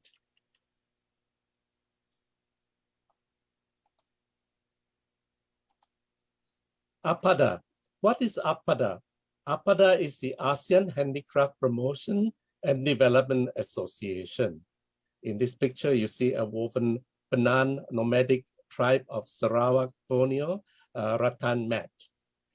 So the objectives of APADA, which is now about 40 years old, we are going to celebrate our Ruby anniversary, is that it takes a common approach to export, development, and promotion of handicrafts, and we act as a focal point for the promotion of handicrafts. Of course, that includes textiles. To operate as a focal point for product development and the conservation of raw material resources, to organize and participate in trade fairs and exhibitions to promote handicrafts, to stimulate the creation of employment opportunities, especially in rural areas of the ASEAN countries, and to encourage the preservation of craft skills. Our honorary chairperson and one of the co-founders is Madam Surapi Rojana Vong, or Dr. Surapi as we know her now. She's based in Thailand. Our advisors include Raja Fuzia Rajatun Uda from Malaysia, Dr. Mina Gabo from Philippines, Dr. Supani Chayaputra from Thailand, and Pak Tamrin Bustami from Indonesia. All of them are past presidents. Currently, I'm the president, and my secretary general is Elaine Chan, who is based in Jakarta. So I'd like to highlight some of our APADA recent projects in the last couple of years, more significantly and more actively before the COVID-19 pandemic hit us. However, even last year, we were able to host the Tenun Fashion Week 2021, and we had a co-creation project known as Fiber Links between APADA and National Taiwan Craft Research Institute known as NTCRI. I also curated Crafting Artistry, a journey along the Maritime Silk and Spice Road in 2019 at Gallery Petronas in Kuala Lumpur. We carried on with our 2 international traveling exhibitions and forums. One is the World Ikat Textiles, known as WITS, which also was organized in Jakarta in 2019, and the Tree of Life themed exhibition, which was held in Chiang Mai in 2019. You can see here in the photo a version of the Tree of Life hand-painted on tree bark cloth by our Badayu artist from Sarawak, Abot Gudang. Coming to Tenun Fashion Week, our theme is the future is hand-woven. We believe that hand-woven textiles of ASEAN countries should be given its rightful place in today's fashion platform. The Tenun, meaning hand-woven, that we create the first fashion week dedicated completely to the hand weaves of ASEAN and to explore their continued use in today's fashion. So our focus is on the hand weaving communities working hand in hand with fashion designers. So you can see here our poster, Tenun, and then we are saying that we also subscribe to the UNESCO Sustainable Development Goals. Tenun Fashion Week comprised of digital fashion presentation screened online from the 15th to 17th of October 2021. But within those telecast nights, we also had 2 forums running, or what we call roundtable dialogue. And so it was a very interesting mix of intellectual discourse as well as the presentation of hand weaves fashioned by international ASEAN designers. So Tenun Fashion Week on day 1, on 15th of October, we had a panel discussion in between the telecast of all the submitted fashion videos from 7 countries in ASEAN. And the panel discussion on the first night was on patronage and the woven cloth. We had Manjari Nirula from the World Crafts Council, who is based in India, as one of the panelists, Mrs. Maribel Ongpin from HABI, the Philippine Textile Council, and then Ms. Tran from FIDR, who is based in Vietnam. On the second day, or the second night, on the 16th October, in between, again, the submitted video clips from the communities and designers, we had the panel discussion on innovation in woven textiles. We invited from PTRI, Celia Ilumba, and then from Jakarta, Mr. Eric Halin, who was promoting Tensile Textiles, and Dr. Siti Chais Manchat from Ubon Ratchathani University. And I was the moderator. The third night was a mix of online and offline because we were able to have the venue in the historic court building of Kuching, Sarawak, and we were able to show online all the video clips, but in between we had a fireside chat where we had an interview with a master weaver and living legend of Sarawak Iban Textiles, Madam Bangi Anak Embol. And we're very pleased to have the honor of the presence of our State Minister of Culture, Youth and Sports, Dato' Sri Hamza, with us that evening. So Tenun Fashion Week, we were very pleased that we had the appearance and participation of several Filipino communities and their designers. First of all, we had Nardas, based in Baguio. Then we had Custom Made Crafts Center. Then we had Riverland Farmers and Weaving Communities, which was presented by Ana India Legaspi, and Tupa ng Baras, presented by Dita Sandico. This was very beautiful fashion indeed. Then we had Sky Weavers with their very innovative fashion presentation, and of course the iconic Rurungan Satubot Foundation based in Palawan, showcasing their beautiful hand-woven piña and piña mixes. So you can go on to our website with tenoonfashionweek.com. The idea is that after the presentation of the fashion, we have created an online shop on the internet, so you can go in and shop online for the outfits or to get in touch with the producers for further orders.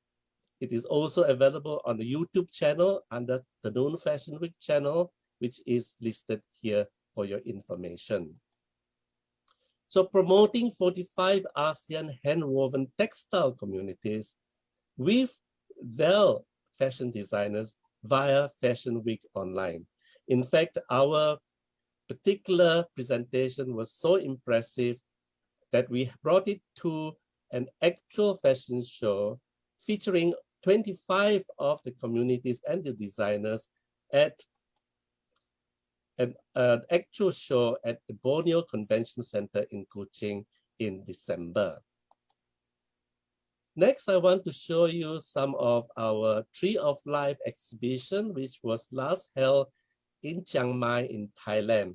This is a curated exhibition which brings again collections from all over the world, including ASEAN, and it has been last shown as a fashion show and a conference in Chiang Mai, Thailand. Then we had the World Ikat Textiles, the ties that bind. It was first shown in the School of Oriental and African Studies, SOAS, in London in 2016. It then went on to Beaconer House in New Delhi in India in 2017, Kuching, Malaysia in 2017, Khon Kaen, Thailand in 2018, and Jakarta, Indonesia at the Textile Museum in 2019. In fact, we were in the midst of discussions to bring the World Ikat Textiles to the Philippines in 2020, but because of COVID, this has fallen through. And also there was plans to also bring the event to Uzbekistan in 2021. Again, that is being shelved for the moment. As you can see, we included among the ikats from the Philippines, of course, from the Cordilleras, and also the ikat, the tinalak from the Tiboli in Mindanao. This is a photograph of a weaver from Sumba doing the demonstration when the event was held in Jakarta. The Tree of Life exhibition. Here, a photo here shows the beautiful tapestry woven by Nardas, which was included in the exhibition. The exhibition premiered in Malaysia, Gallery Petronas, and in Kuching in 2015 and 2016. It went on to India in 2016, the East West Center Gallery in Honolulu in 2017, the Le Pont Gallery in Vancouver, Canada in 2017, then at the National Taiwan Craft Research Institute, both cities of Taipei and Nantou in 2018, Chiang Mai University in 2019, and if the pandemic had not hit us, we would have taken it to Bhutan in 2020, and then from there onwards to Shanghai in China at the end of 2020. We had a very successful online co-creation project working hand in hand with National Taiwan Craft Research Development Institute called Fiber Links. This was already a follow-up to the 2020 joint NTCRI-APADA webinar on natural fiber craftsmanship. So this was a cross-cultural collaboration or co-creation project between 12 designers and artists and 12 natural fiber communities. Sorry, let me just, so this is the matching pair. As you can see, one of our Filipino artists is Dita Sandico, who partnered with one of the communities in Taiwan, to create new products. Then we had a designer from Taiwan partnered with Anna India Legaspi on producing new products using her piña fabric. Carrying on to the other project that we did was Crafting Artistry, a journey along the Maritime Silk and Spice Road, which I curated. You can see some of the fiber works on display at Gallery Petronas. But in this particular exhibition, what was interesting is that we had a Filipino fine artist, Virgilio Paterno. He worked with our tree bark cloth from Sarawak, Malaysia, and painted 8 paintings using the iconic hornbill and flowers and flora and fauna from Borneo. And here are photos of 4 of these paintings, which were then mounted on as a demountable room divider. These are the birds and the orchids. So finally, I'd like to also invite you all to join ICANN. Now that everything is going online because we can't travel to one another so easily and frequently, I've created the International Craft and Art Network known as ICANN. It is a Facebook group so you can share and see what one another is doing. But you can also visit our APADA Facebook page, which is listed here on the screen. Upcoming program in 2022 is APADA will be celebrating our Ruby anniversary celebrations. And currently we are working with our country representatives to host a 2-day virtual event, which is a celebration, a virtual exhibition, a virtual fashion show, and an online symposium with the theme of crafts in personal adornment. So with that, I'd like to thank you, and you can look at our websites of APADA, my personal website, the Noon Fashion Week, and this is my personal contact. Thank you very much. Thank you very much. That was Mr. Edric Ong, the president of APADA. So Edric, good afternoon again. It's nice to see you online, albeit. I first had personally met Edric, I think almost more than a decade ago, much younger then, during a natural dyes conference. Edric, you remember, in Korea, right? 2008. But of course, Edric is already a known figure in the ASEAN textile scene. So Edric, can you please enlighten us? You've technically been everywhere in ASEAN, in the mainland Asia, maybe even in, of course, in Europe, in the Americas. What do you think is a common thing that binds the textiles, at the very least, of the Philippines to the rest of Southeast Asia? Because we always think we are different from the rest of Southeast Asia. No, I think that honestly, Philippine textile, Philippine fashion, Philippine costume is already internationally well known. And many of your scholars, designers have brought it to the world stage. So the thing is that what they always talk about is how do you upscale? But in upscaling, you also want to say, do you really want to upscale? People are now talking more about circular economy. And everywhere in the academic world, in our World Crafts Council, in British Council, and everyone is harping on the theme of circular economy, that is made locally, consumed locally, reduce your carbon footprint. And I think that one of the beautiful things I have found is that there are enough Filipinos in the Philippines to consume what you weave and what you make in the Philippines. The thing is that there must be made very cool and fashionable for those who are following world trends, but also making it affordable for the majority of the population so that it is easily worn, easily taken care of. Nobody does so much hand washing anymore that you can just dump it into the machine, that your color doesn't run and mix and make all your other t-shirts red in color and so on and so forth. So I think that there are many issues to consider, but I would like to say that the focus should be more on made locally, worn locally. And so it is very good that I can see that you have the initiative during this particular month to promote the use of your fabric among your civil servants and among your government servants. I know that it has always been something that I have admired, that on certain days of the week, your civil servants are wearing your cotton barong Tagalog, especially the men. So I like to hope that this will be promoted even more. Very insightful indeed. Thank you very much for those glimpse of what and how the Philippine textiles fare, not only in the ASEAN context, Edric, but at least in the perspective and in the consciousness of learned textile experts like you. So thank you very much. It's an honor to have been reunited with you and have been invited to the Teleconference for 2022. Thank you very much. Thank you very much. Lilian Ilumba. Okay.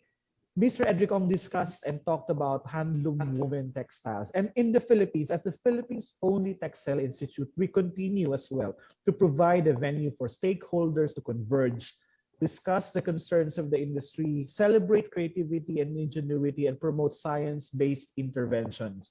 It seeks to bring together weavers from Batanes to Sulu and discuss the issues and concerns of this industry.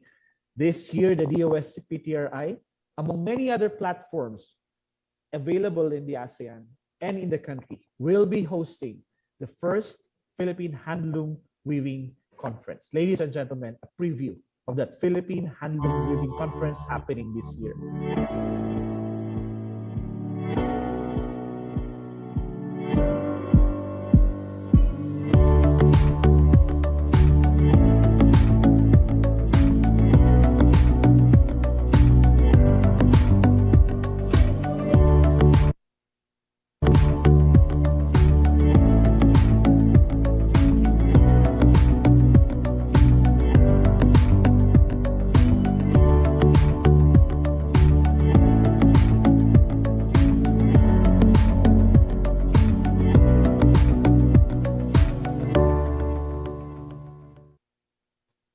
And that was just a teaser of what is the best to come in the field of textile weaving and handloom weaving in the Philippines. So that technically is the first call. We will be releasing more about the first Philippine Handloom Weaving Conference as we draw closer to that date.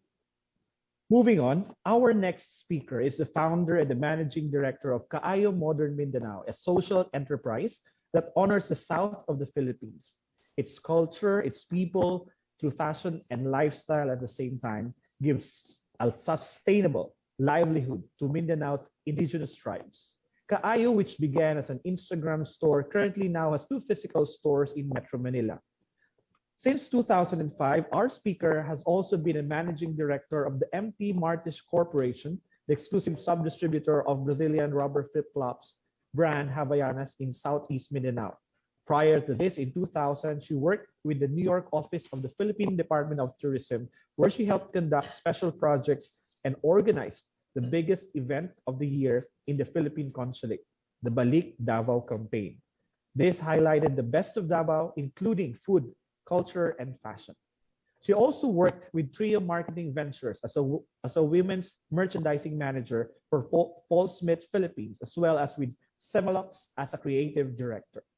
She earned her Bachelor of Arts degree in Interdisciplinary Studies, major in Management and Communications at the Ateneo de Manila University. Currently, she is also the Assistant Secretary at the Duterte Cabinet Spouses Foundation. Let us discover Kaayo Modern Mindanao, creating a culture of kindness, one weave at a time, from no other than Miss Marga Montemayor Nograles.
Mayong hapon sa tanan. Mayong hapon sa tanan. Thank you, Julius, for that introduction. That video we just played was made and edited by Davaoenyo Joshua Simbangon to celebrate the opening of our collaboration with the SOFA Design Institute in Mindanao. It is one of my favorite videos because it reminds us of the beauty and promise of our culture and tradition. And truly, if we work with one voice and one vibe, there is nothing we cannot achieve. Before I start, I would like to say good afternoon po sa lahat ng 2022 teleconference speakers today, my idols and my dearest friends and mentors, Secretary Boy de la Peña, Senator Nancy Binay, Deputy Speaker Lauren Legarda, Marikina Congresswoman Stella Kimbo, and to the rest of the speakers that I look forward to meeting soon, Honorable Sandy Montano, Mr. Edric Ong, such wonderful presentations. Thank you. Attorney Ariel Ronquillo, Dr. Julius Leaño, and Dr. Rowena Guevara. Together, let us weave a creative, sustainable, and inclusive future for Philippine textiles today. Salamat kaayo, Director Ma'am Celia Elumba, for having me. It is my honor. So I wear 3 hats in my life. First and foremost, I am the wife of my husband, Cabinet Secretary Carlo Nograles. Second, I am mother to my 3 beautiful children, Mateo, Massimo, and Nika. So, in true stage mother fashion, I would like to thank my 14-year-old son, Mateo, for making my presentation for me this afternoon. Lastly, I am friend, mentor, and family to my employees of both my businesses, Havayanas and Kaayo. This afternoon, I would like to share with you our Kaayo story. Here, let me share screen.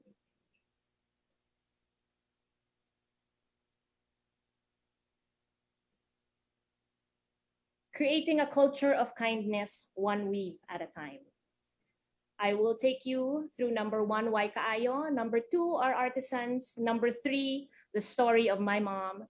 Number 4, my story. Number 5, the birth of Kaayo Modern Mindanao. And number 6, our collaborations. Why Kaayo? Beyond our lush landscapes and a rich cultural heritage and smiling people, we know the Philippines for its radiant culture of kindness. We at Kaayo Modern Mindanao, without knowing it yet, 4 years ago, set up to inspire this kindness and transform it into a way of life. Kaayo in Bisaya means kindness and for the good. Kaayo Modern Mindanao is a lifestyle brand that houses clothing, accessories, and home accents, all rooted in honoring the extraordinary skills of the Mindanaoan artisans. You know, when people ask me what I do, and after a few years into the business, I learned that the true heart of what we do is to creatively craft livelihood for our women's groups and indigenous tribes in Mindanao to keep our culture alive. I will share with you how we do that and how we have evolved these past few years, 2 of which has seen the toughest years of our life. Let me start by introducing you to some of our artisans and the work that they do for us. In our 4 years of Kaayo, we have worked with around 10 tribes and 18 leaders. Some come and go depending on the market demand, the availability of workers, kind of craft. But here are interesting tidbits about 3 of our partners. The Tiboli indigenous tribe originates from Lake Cebu in South Cotabato. They are known as the Tinalak Dream Weavers, with their skill and talent in weaving and creating world-class textile, as well as intricate hand beading and embroidery. Our Kaayo story started with Ate Elena from the Tiboli tribe of Lake Cebu. Here is my mom, Baby Montemayor. One of the unique experiences in Mindanao is the encounter with its colorful, creative, and artistic indigenous tribes. One will marvel at how naturally gifted they are. My precious journey with the Tiboli tribe of Lake Cebu, South Cotabato, began in 2005 when I was commissioned by the New Zealand Embassy in partnership with DNR and DOT to help out with their product development and marketing. Such experience led me to have a deeper passion in bringing the hidden treasures of Mindanao to the consciousness of both the local and foreign art, culture, and tourism lovers. Fast forward to 2017, 12 years later, it was in my Davao office where Ate Elena would come to visit and ask for whatever little financial assistance I could give for medical and food. In the beginning, I would give what I could. Then eventually, I decided to empower her by asking her to design and make hand-beaded Tiboli jackets for me. One jacket became 5, then became 10, then became 100. The rest was kaayo history. Here are 3 things that we feel make this mother and daughter tandem special. Did you know that we took Ate Elena with us to Shanghai? To this day, she tells us this was the highlight of her life. So those 2 pictures that you see are actually my mom and I with Ate Elena in Shanghai. Did you know also that Ate Elena gave birth to Gigi when she was only 15 years old? Since then, she has handed down the skill of tinalak weaving ever since she could handle a backstrap loom. It made me think, what traditions might we pass on in our family? Ate Elena, Gigi, and Lara of the Tiboli have imparted the skill of tinalak weaving to the 3rd generation of their current family. All the more reason to keep this tradition alive. We at Kaayo are committed to encourage them to keep on going, keep on weaving, and we will help however way we can. Here is Marian Rivera in a hand-beaded Tiboli dress. Next is the Blaan tribe from Kiblawan, Davao del Sur. Their traditional tribal attire is very colorful, and their weaving tradition is very similar to the Tiboli. They are one of our youngest community partners whose determination to surpass the challenges of this pandemic is admirable and inspiring. If you remember, they were ravaged by a strong earthquake prior to the lockdown, where many lost their homes. They found restoration through their skills in beading and embroidery. Kaayo finds joy in fulfillment, in seeing their zest for life despite the many challenges they have been through. Their work strongly speaks of their resilience and hope for a better tomorrow. Nanglita Buenavista is one leader who epitomizes the rebuilding that tomorrow brings. So here are photos of the traditional hand-beaded tops that they make for us, that we stylize and modernize.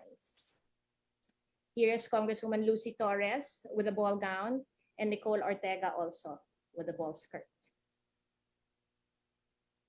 Next is the Magindanaon. They live mainly on the island of Mindanao and are the largest ethnic group of Muslim Filipinos. The Inol weave, which means woven, is hand-weaved tapestry fabric with geometric designs. Some patterns are inspired by emotions or objects. Some, they say, can only be worn by royalty. This royal weave, and one of our closest community partners and artisan, Normina Colli, has been one of Baby Montemayor's favorite Mindanao weaves and weavers for more than 3 decades. Normina has left us to join our creator in March of 2021, and we will honor her memory forever. Baby Montemayor's first innovation attempt on the Inol was transforming it into shawls that gained admiration in the early 2000s. Today, Kaayo continues to honor this royal weave by creating it into ball gowns and incorporating it into many other modern designs.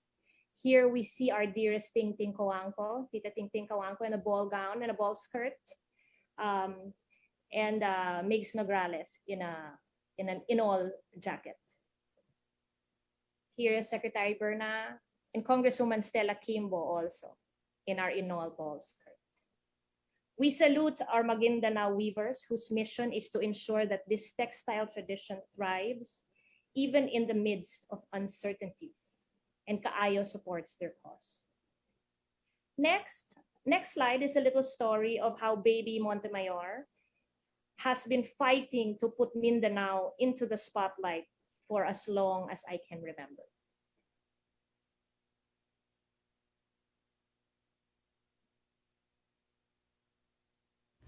As a tourism practitioner for over 4 decades, I have seen how Mindanao struggled to get its share of the pie, most especially in the 80s and the 90s.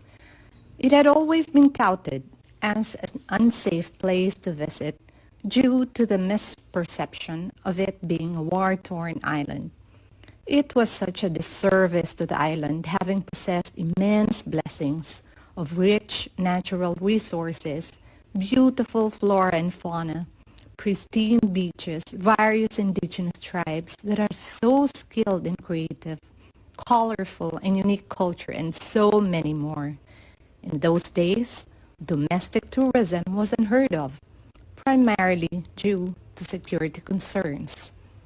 Such setback caused our tourism group to rally behind our cause of bringing Mindanao to the world. That was when a few close friends thought of bringing our Mindanao signature malong to New York to introduce the vibrance and royal colors of Mindanao. Our minor effort then was just one of the many collaborative ventures that sought the dream of one day making Mindanao a premier destination in the country. Fast forward to today, I am so gratified that my daughter, Marga Nograles, picked up the vision and moved to use Kaayo as a vehicle to bring Mindanao to the world, a divine destiny that continues to find its path. I was born and raised in Mindanao, moved to Manila for college, then lived in New York after college. When I got back from New York in 2000, I worked for L'Oreal Philippines, helping operations in PR of different brands like Maybelline, Lancome, Shuamura. Then from there, I moved to Paul Smith Philippines as their women's buyer for 4 years. They would send me to Paris twice a year for our buys. And I think doing this for 4 years of my life somehow defined a little bit of who I am today. I remember during one buy in Paris, when I got to the buying office, the Paul Smith team just so casually told me that I had just missed Nicole Kidman, who was in the buying office to shop for her new wardrobe. Kaayo Modern Mindanao. In 2017, my mom and I slowly started to play with the idea of creating a Mindanao lifestyle brand. Our dream was to have every Filipino wear Filipino, not just for events or for costumes, but chic everyday pieces that spoke of identity, culture, and home. We were not looking to export yet, so prices had to be competitive.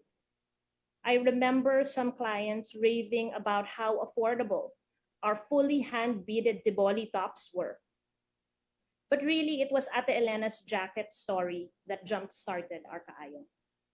And always, I say this brand is not just mine or my mom's, but it is the weavers, the women, the age-old stories, the beauty of Mindanao, and the amazing people who have supported us and encouraged us to keep on going all these years. We are only here because of you. It is a culture of kindness that has brought our brand to life.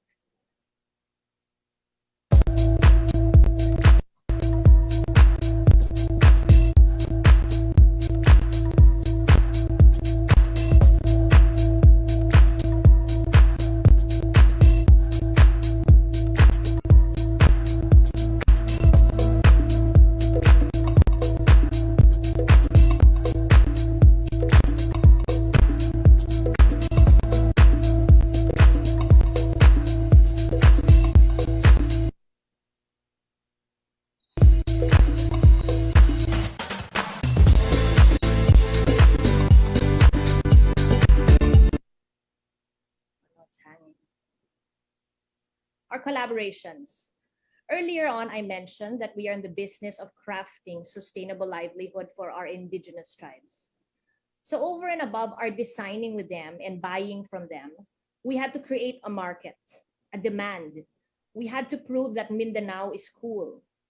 In doing this, we have set up such meaningful collaborations with like-minded Filipinos who share in our passion to promote and support local.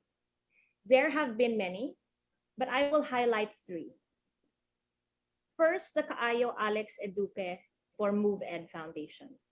MoveEd Foundation is set up by Alex in 2012 with a vision for every Filipino child to have quality education. Our collection of t-shirts, sweaters, and dresses of Alex's rendition of Mindanao, all hand embroidered and hand beaded by the Tiboli tribe of Lake Cebu.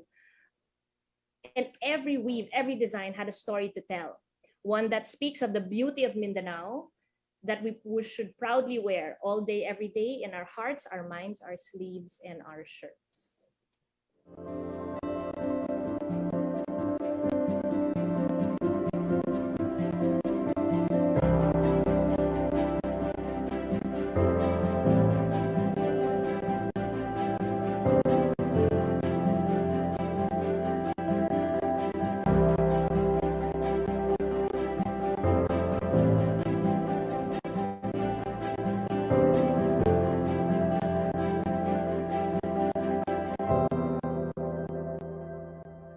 Congratulations, Marga and Alex, on this collaboration. It's nice to be part of something that will help the children, especially the children of Marang. It's been such a joy supporting you both in your individual advocacies.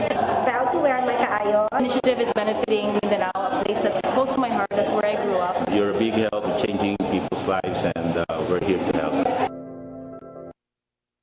Next is the Kaayo, our Kaayo Anywhere collections, Kaayo during COVID.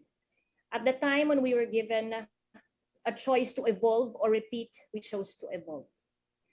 When this crisis hit us, we paused only for a brief moment, then got back on our feet working from home one day at a time. We worked with weaves, beads, threads that our tribes had stocked at home and upcycled everything we could find. This was when we created the Kaayo hand-beaded Tiboli strip, a 1 meter long strip fully hand-beaded by the Tiboli tribe. We asked them to keep on beading and keep on making, and we just kept on buying, even if we didn't know what to do with these strips yet. It is in this light that the Kaayo Anywhere collection was born, giving life to a new set of water-repellent jumpsuits, tracksuits, rompers, coats, and masks, all with the strip components that we had from Lake Cebu. Each piece of this collection tells a story of hope because, I would say, if we cannot hope, what is there left to do? Our campaign was Padayon lang Mindanao, let's just keep on going. So if you see here on me is the strip on my jumpsuit and the strip on Karen Davila's red jumpsuit over there. We also have a photo of Sec Berna here with a jumpsuit with a Tiboli strip and face masks with a Tiboli strip. Lastly is the Camiseta Kaayo collaboration. I was fortunate enough to connect with Chris Roque of Camiseta, a leading local women's brand that has been here for 25 years. When I told my story, they at once wanted to do something together. I jumped at the opportunity to have the tribes make more strips for a Camiseta collaboration clothing line that we upcycled also. And more than being a source of Filipino pride, this alliance was a toast and tribute to women empowerment. Here are some videos of campaign and friends who have supported all the way.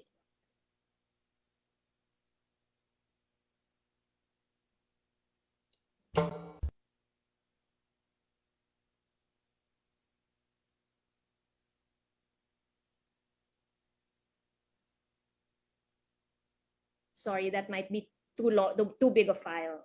But anyway, Kaayo Modern Mindanao, this is a little piece of our story. Little acts of generous kindness and a dream to bring Mindanao to the world stage. We continue on always with a grateful heart weaving and fighting for this culture of kindness. Padayon ta, let us keep our stories alive. We are here together, weaving this dream we call life. We are the weavers and the woven ones, the dreamers and the dream. Salamat kaayo. Salamat kaayo, Marga Nograles. Ladies and gentlemen, you heard it from no less than the founder of Kaayo Modern Mindanao. Such a powerful story, Marga, over there. Very, very powerful story. And we are very happy that we share as well your vision to really clothe every Filipino with what we have in the Philippines. So I just have a very quick question, because every time that we interface with our indigenous communities, particularly in the design process, in the cultural expression process, it's inevitable that as somebody from the outside, we also share something, maybe a design direction, maybe a colorway, maybe a change of this and that. How far does Amarga Nograles go as far as designing, and how far do the weavers meet you in that common ground? Well, when I say kaayo, it's not just mine. It is really everyone else's. It is really a true collaboration. It's me and the weaver and the beader. For instance, I would make a design and then I would send it. And then it comes back to me completely different because they'll say, "Ma'am, hindi pwede yung ganito kasi ganito, ganyan." And for me, that has more character, parang there is more value to that because it's now my story and theirs infused together. So I always welcome all of that. So, I always say, we cannot make too many pieces of one thing. Because it's always different, stories always change and paiba, hindi lang pwedeng paulit-ulit. So it's a one of a kind type of collection that we do. Yeah, wow, very insightful. There's a conversation altogether in the design and development process, and I think that is part of the advocacy as well when we try to protect, the constant evolution of our culture, that our weavers are not actually plucked out of the equation, and then you just leave them to weave what you want to weave. And it's very interesting and very comforting to know that you are also within and along that philosophy. So if I may ask further, which part of that model of that arrangement within Kaayo Modern Mindanao do you think the science and technology would become relevant? In which aspect do you think would the SNT intervention, or which SNT or science and technology intervention would be relevant in the case of Kaayo Modern Mindanao? Well, I really think we should all come together to kind of bring our weaving, bring more tribes, more weaving technology into our tribes, into our communities. We have to encourage them to keep on weaving. So we have to help them, so with machines and threads and accessibility. I think when we all come together to do that, we excite them too, and then with that passion, I wish to grow. So together, we can all work together to make this happen. Wow, thank you very much. And we hope you were able to catch the Seda Pilipinas launch, I think 2 days ago, where we already have leveled up the volume of silk production in Mindanao, and I hope it would also form part soon of the collections of Kaayo Modern Mindanao. Yes, so, please. I was gonna say, get in touch with me anytime. I would love to work with all of you, and yes, I will be there for you always. Definitely, we will get in touch with. This is not the last time. This is not the last conversation. Definitely, there will be more. So, ladies and gentlemen, salamat kaayo, Marga Montemayor Nograles, and please send our regards to CABSEC. Thank you for all the support to the DOST and to PTRI as an institute. Thank you very much. It's an honor to have you today. Thank you very much. Thank you. Wow! From that presentation of Kaayo Modern Mindanao, we are brought, to the various locations, not just of space but of consciousness on the relevance of Philippine textiles. And this has been the centerpiece of the teleconference for 2022, when we had, the series of sessions in the last 2 weeks. And to bring us back to the concept, or to the wisdom behind this celebration, the half of the celebration in January, aside from us celebrating our 55th anniversary, is of course the Philippine Tropical Fabrics Month. And this is hinged on the Philippine Tropical Fabrics Law. So we want to hear some developments. How are we moving it forward? And for those who are not aware, the Technical Working Group of the Republic Act Art-A 9242 is composed of the Civil Service Commission, the Department of Agriculture, the Department of Science and Technology, and the Department of Trade and Industry. And we have had things moving also in the backdrop. Our plenary speaker was appointed the Attorney 2 in 1992, where he steadily rose from the ranks, notably serving as Director 4 of the Office of Legal Affairs, Director 3 of the Civil Service Commission Regional Office, number 4, and the Commission Secretariat and Liaison Office of the Central Office. Apart from this, he is the CSC principal focal point for the review of the Philippine implementation of the United Nations Convention Against Corruption, head of the CSC Technical Working Group of the proposed Civil Service Code of the Philippines, head of the 2017 Rules on Administrative Cases in the Civil Service Amendment Task Force, the former chairperson of the Legislative Liaison System on Good Governance Cluster, among many of his long list of notable assignments. On moving the Philippine Tropical Fabrics Law forward, ladies and gentlemen, the presiding officer of the Technical Working Group meetings led by the Civil Service Commission, please welcome Assistant Commissioner Attorney Ariel G. Ronquillo. Yes, magandang hapon, Dr. Julius, at magandang hapon po sa lahat. To my fellow plenary speakers, Ma'am Marga Nograles, Edric Ong, Dr. Rowena Guevara, PCW Chair Sandy Montano, and the other important personalities here. We have Honorable Lauren Legarda, Honorable Estela Luskimbo. Fellow workers in government, again, magandang hapon po sa inyong lahat. I was actually invited to give updates on the implementation of the Philippine Tropical Fabrics Law. This is a law that is actually going to ensure that the Philippine tropical fabrics will be used in all the fabrics need or textile needs of government offices across the entire bureaucracy, especially in their uniforms. But how is it now? How is the implementation of the law? What is the status of this law as of the moment? Are there already developments? And I think this is what I will give you this afternoon. Now, one may ask, what is the Civil Service Commission doing in this kind of conference? Textile is very much beyond the mandate of the Civil Service Commission as the central agency of the entire government.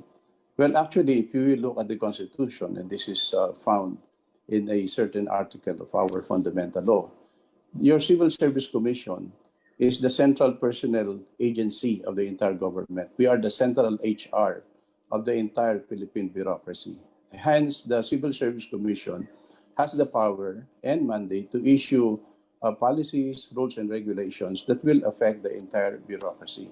In other words, our issuances will be and has the strength of rules that will be implemented in all offices of the government. That's why the participation of the Civil Service Commission in the implementation of a law, which is as important as this, is very strategic.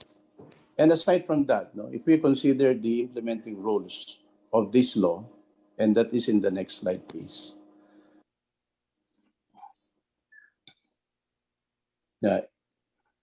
The Civil Service Commission was actually tasked to write the implementing rules and regulations of this law.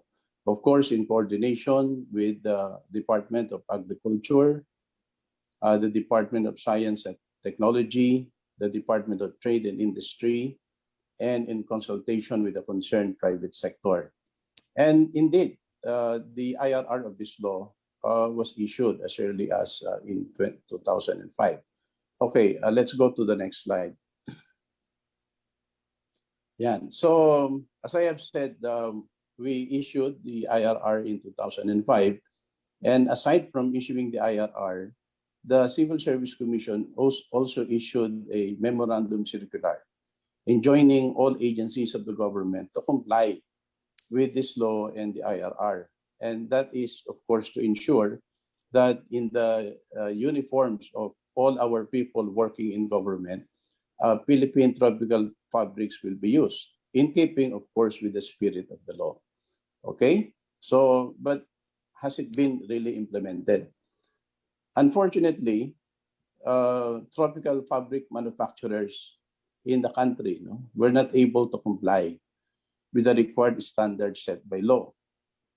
Thus, with no supplier available to provide materials for the uniform, the Civil Service Commission was again compelled to issue another memorandum circular, and this time informing agencies of the government that for that year, the RA 9242 will not be implemented because no fabric was certified compliant by the DOST-PTRI. In other words, based on the circumstances at the time, there was no showing that the law was being complied, and there is no indication that it will be complied at any time from that time and henceforth. That's why the Commission was compelled to issue that memorandum circular to truthfully tell everyone that compliance was not possible at the time. Okay? Now, next slide.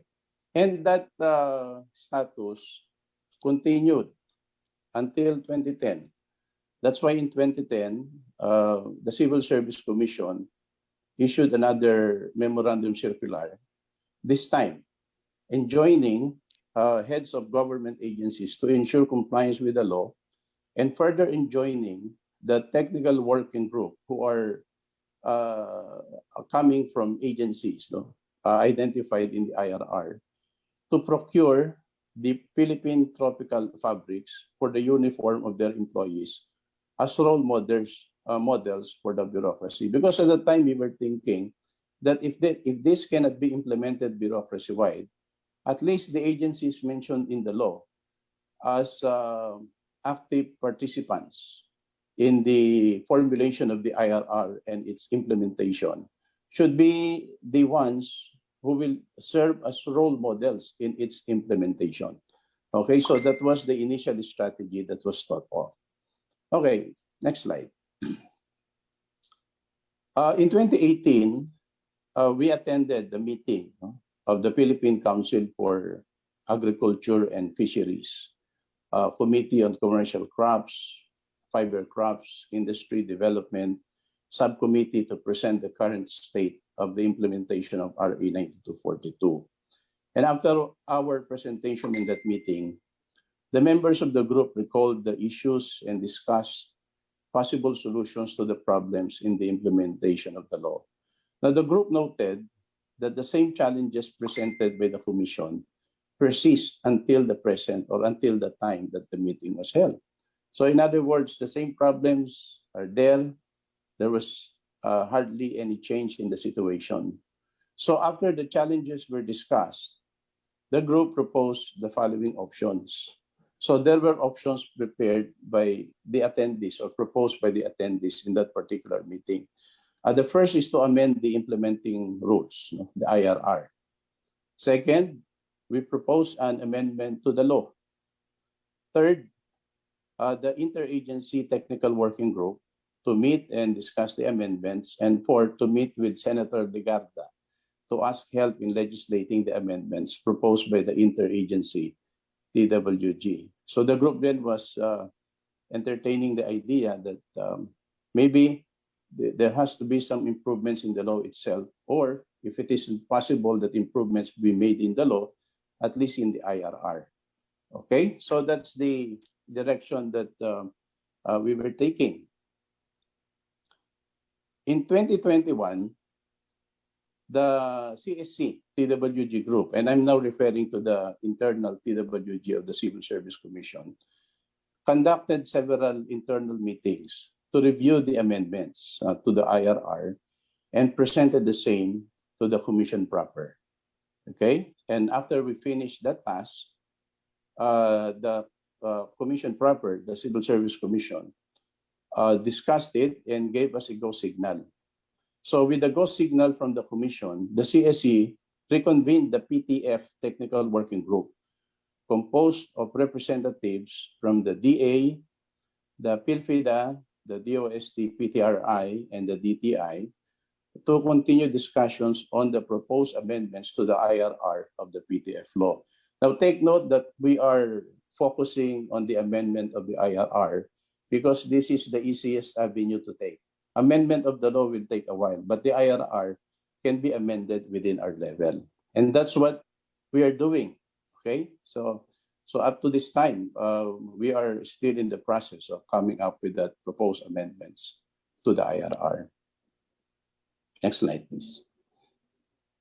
So these are the member agencies that are currently collaborating in Secretariat services to the technical committee. Okay? Buying life. Cordillera women weavers and entrepreneurs have successfully more sensitive as to what particular strategies they can do so that they can improve their initiatives towards sustainability.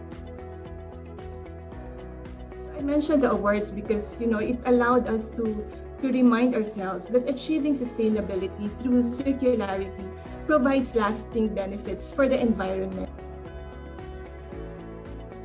Just going back, it's really a signal of human intention. When we create products and services, do we even think about the environment? Do we think about the people involved creating these products and using it, all the way to the policies and laws that support the cornerstone of society? We really can't depend on our outside resources or outsourcing.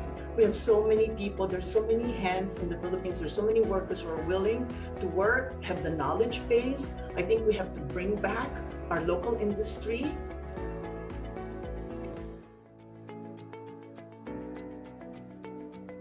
If the public or the industry concerned would give us relevant information that may adversely affect the eligibility of protection, then we ask the applicant to respond to that information. From the forces of the industry, because that could undermine the creativity of the indigenous person, because siya nag-create inspired by the social, religious, spiritual aspect of their culture. But yun namang nag-industry, iba naman yan, pera, force, development, and so on. So we have to isolate them. We have to have a middle ground who will be the one who to negotiate with both the indigenous creator and the industry. Thank you. As to this date, while the NCIP has yet to really establish a registry on ITSPs, the NCIP recently launched the IP research program of the agency, which aims to strengthen the recognition, promotion, and protection of the rights and well-being of indigenous peoples.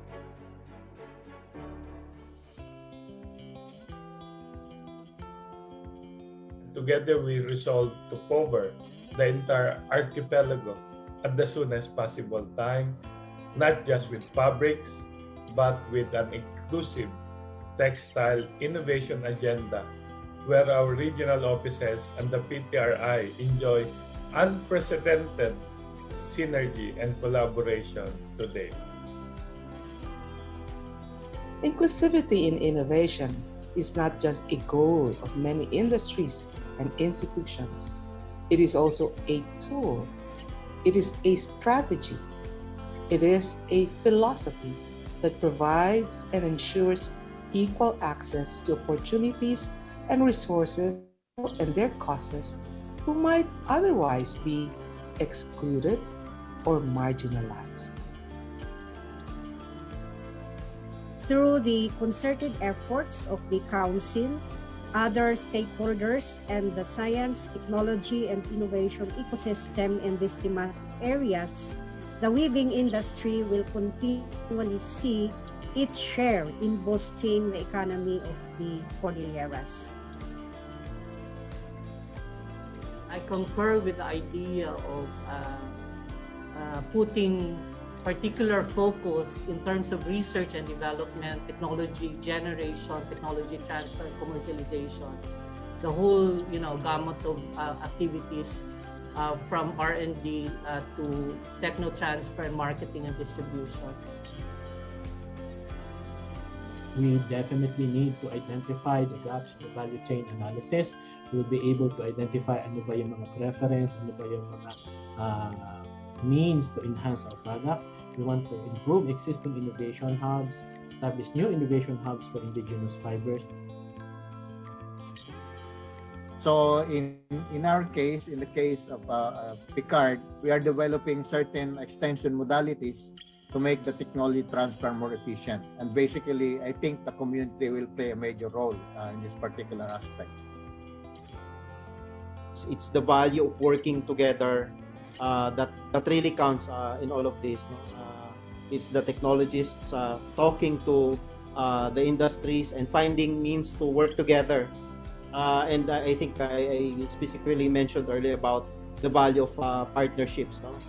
The partnerships that Peter had with the regional offices of the DST are very important.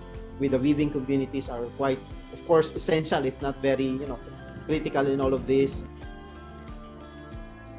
Alam niyo po, one thing that came to mind, we have this fantastic pool of people, bright minds, brilliant, ideas, great things that you are doing. But guys, why do we remain poor as a country? Cannot be, di ba? Hindi pwede yan. Labanan natin yan. Mahal pong salamat sa inyong lahat.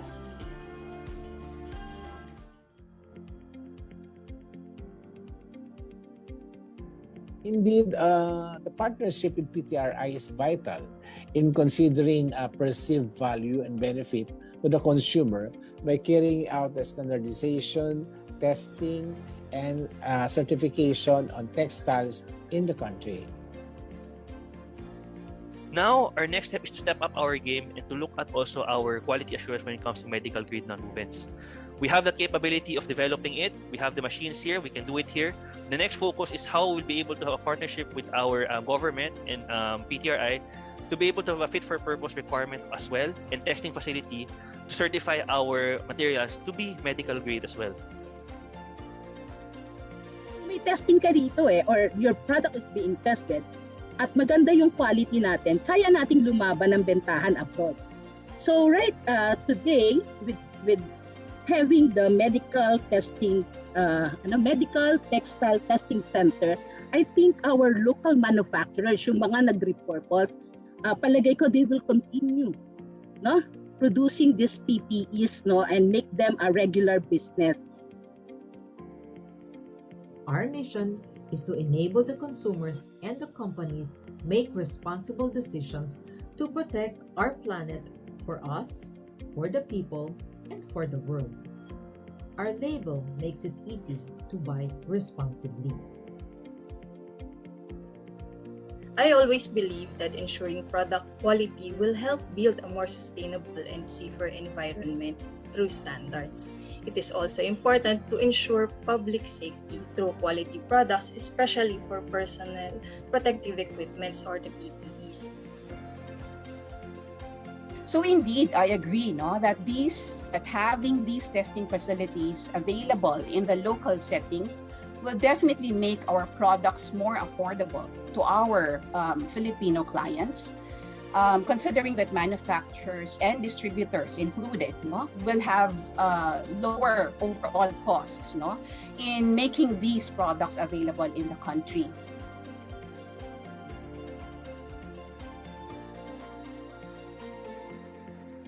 First, I would like to take this opportunity to extend once more our sincerest gratitude to all our speakers from sessions 1 to 8 and our speakers at the plenary. You have joined us in elucidating the role of Philippine textiles beneath the surface. To the entire team, particularly those who directly took part in staged 2022 Teleconference, this is a first fitting tribute to PTRI being alive at 55.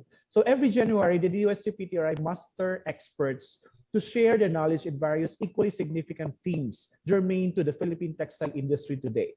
In 2022 is the largest and the longest teleconference organized by the DOST PTRI to date, which has a total of 8 virtual separate sessions from January 11 to 21. In keeping with this year's theme, weaving a creative, sustainable, and inclusive future of Philippine textiles today, each session spotlighted the 3 adjectives in this year's theme: The series of sessions were attended by a heterogeneous crowd from the academe, artists, students, creatives, manufacturers, partners in government, and textile enthusiasts. Now, creativity allows us humans to generate or recognize ideas, alternatives, or possibilities for problem-solving communication with others or for entertainment. As discussed by Dr. Felipe De Leon, the richness in the Philippine ethnic culture is built upon communal or shared creativity. And these communal cultures allow us to be more expressive, enriching, and diversifying our creativity. The creation of which is not for art alone, but art that has function. Now, being archipelagic, our country has a vast collection of these ethnographic textiles. Effort on the documentation and preservation of these materials and the cultural aspect of it was brought forth. It has been the theme of session 1. The importance of striking a good balance of safeguarding and accessing these collections has been emphasized since these exist in a context and that this context is not static but actually moving. We also learned that the level of artistry of textiles that we see today, that we appreciate, or that the master weavers even that we have today, that we regard with such respect and admiration, is barely half the measure of the artistry and skill with just over a century ago. And the erosion of creativity calls for the revisiting of the glorious past of Philippine textiles. Aside from preserving the heritage textiles itself, protection of traditional knowledge and intellectual properties and sensibilities are equally important. And this conversation was highlighted in session 6 on Philippine textiles and intellectual property. Both traditional knowledge and non-traditional intellectual properties must be seen beyond coexistence and that it must complement each other. Now, the use of traditional knowledge calls for respect and that it shows not just appreciation but recognition amongst us all. With the synergistic efforts of communities, artists, designers, manufacturers, our Philippine textiles are making their way in the mainstream market, as we have witnessed in sessions 4 on the mainstreaming of Philippine textiles. Through this session, the ingenious use of our Philippine textiles from high fashion wearables to footwear and accessories narrated by champions of the industry are the products of these communities that made them. Each hand-woven fabric has its own unique story to tell. This narrative complements the function and aesthetic of textiles which must also deliver that function and form measured up with a compelling narrative. This is the theme of session 8, which delved on textile quality assurance that highlighted the importance of textile standardization, testing, certification in assuring the product quality and performance of Philippine textiles as we promote and advocate for general public use. In particular, it delved on medical textile R&D, product development, and quality assurance. It has also touched on the use of textiles for structures, promoting smart construction. On the second theme on sustainability, sustainability is the capacity to meet the needs of the present without compromising the ability of the future generation to meet their own needs. As DOST-PTRI integrates this concept to all its programs, trust, the challenges of sustainability and circularity in Philippine textiles and the textile industry value chain were highlighted in session 5 on textile sustainability and circularity. In this session, the science and engineering of cleaner production and more sustainable products and processes were highlighted in pursuit of transitioning from a linear to a circular textile economy. Consistent with the sustainability concept is session 3, textile skills and education, which highlighted textiles in the educational system. How textiles are presented in informal and formal curricula. As quoted from Director Angelina De Carrion of TESDA, what we need now, aside from sustainable programs and projects, are a pool of ready, trained, and certified textile workers and designers. And through this session, we also learned that the first school of living tradition is the home and are further enhanced in our educational system. Now, equal access to opportunities and resources for people and communities was spotlighted under the inclusivity theme of the sessions of the Teleconference. Session 2 on textiles, gender equality, and women empowerment highlighted the role that women play in Philippine textiles that is central to our textile culture. Women, both weavers and entrepreneurs, have successfully emerged as a driving force in fashioning the sustainability of new and innovative handloom woven textiles, as highlighted by Dr. B. Melgram Stock, and how the dress is used in challenging social norms and in expressing a sense of liberation from an oppressive social construct of the feminine, as discussed by Dr. Roses on the dressing of women domestic workers in Singapore. This is complemented by the grassroots accounts of an NGO, which also highlighted the change in the social dynamics as women partake more in breadwinning through weaving, and how the men have also embraced such change and how the others have been perturbed. The efforts coming from our very own DOST regional offices highlighted inclusivity in textiles, not just in extension, but in starting all the way from ideation. The role of the regional offices as PTRIs on the ground advance textile awareness in the regions, and thereby ensuring maximum benefits for the communities as at the shortest possible time. This was highlighted in Session 7, which dealt on the efforts towards inclusivity in textile innovation.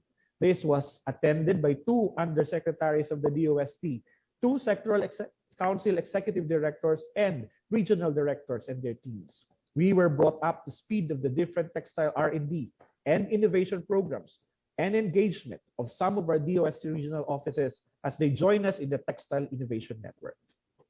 The session in the last 2 weeks highlighted the central role of textiles in this conversation, and it is well-established interconnectivity to our daily lives in the past, in the present, and in the future. It revealed gaps, challenges, and opportunities, most notably from science-based interventions and the interest and support of textile stakeholders, which contribute to the larger conversation and to our collective action, has been most encouraging and inspiring. This morning, we also listened to the keynote address of the Honorable Senator Lauren Legarda, who paid tribute to the many efforts in the regions, as far as the textile fibers and bamboo fibers and silk and natural dyes and the regional yarn production efforts all over the country. Representative Kimbo also mentioned about productivity and efficiency in production and has raised, the elephants in the room, so to speak, the writings on the wall, things that we must confront at the very soonest possible time. Chairperson Sandy Montano highlighted the central role of women in the recovery efforts in this pandemic. And Mr. Edric Ong presented to us the various platforms available in ASEAN and the critical role and function and advantage of Philippine textiles and what is supposed to be its comparative and competitive advantage in both domestic and international markets. And we went to that very powerful presentation of Miss Marga Montemayor Nograles of Kaayo Modern Mindanao.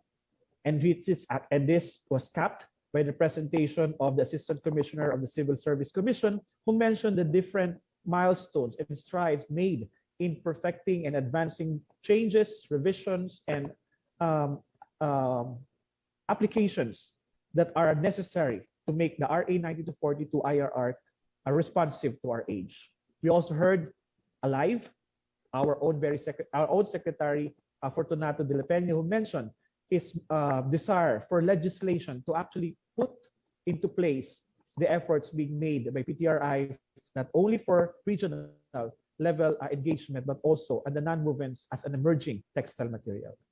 Philippine textiles can be understood not from a single prism, but from many, for it to remain as a potent article of trade, creative expression, and tradition.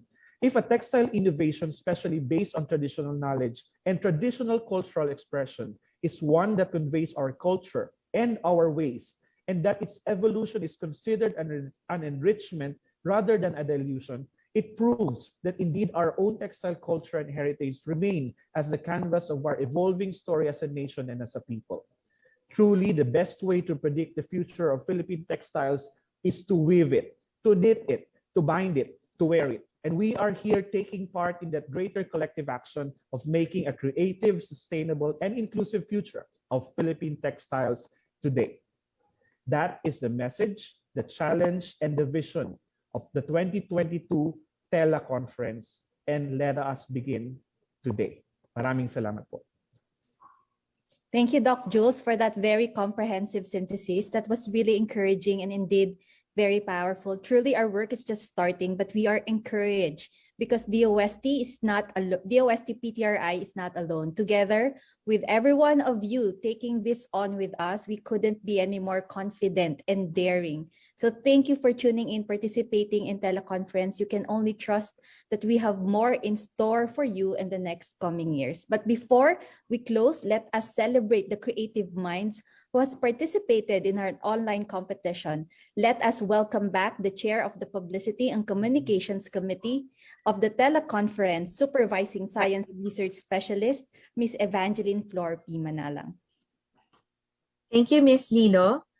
In our goal to make the 2022 PTF Month celebration inclusive and participative, we launched 2 competitions, the Telarawan and the Digitela Art. The Digitela Art digital poster making competition was open to all Filipino high school and college students and up-and-coming and professional digital artists. The competition is in 3 categories.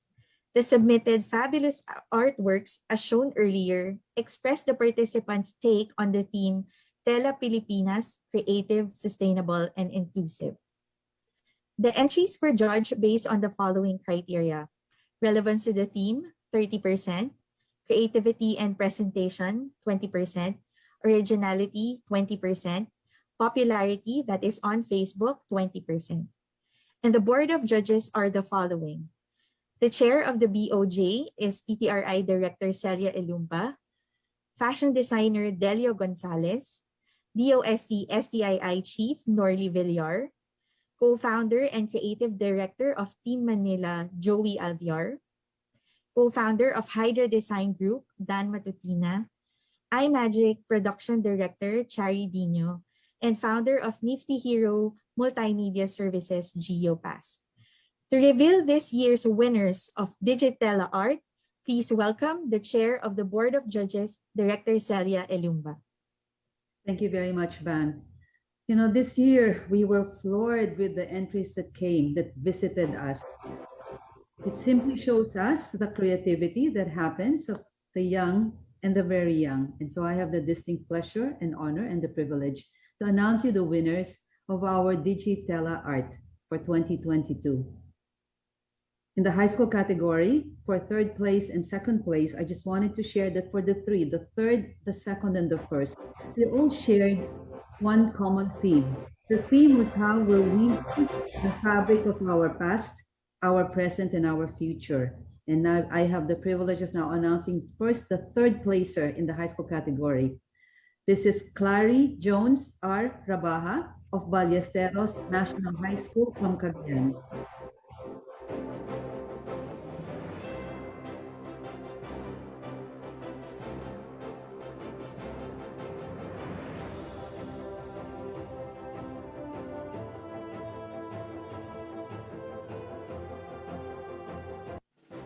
Our 2nd place winner in the high school category is Kristen J. C. Cerneches of Tabaco National High School.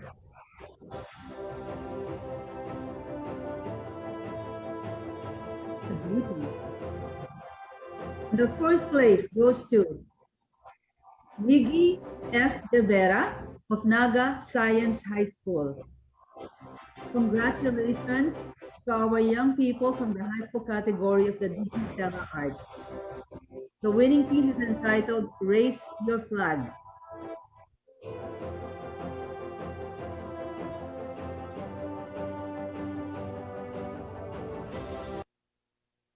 We move to our college category. Thank you very much for flashing that. The 1st place winner will receive 10,000 pesos. The 2nd place winner, 6,000 pesos. And the 3rd place winner, 3,000 pesos. Let's now move on to our college category.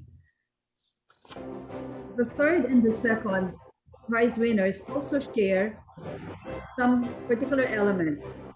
They share the hard work and the creativity of the arts and the crafts and the preservation that is necessary if they are to continue on. So allow me to share with you the 3rd place winner. This is Carlene 4F Mercado of the Eulogio Amang Rodriguez Institute of Science and Technology.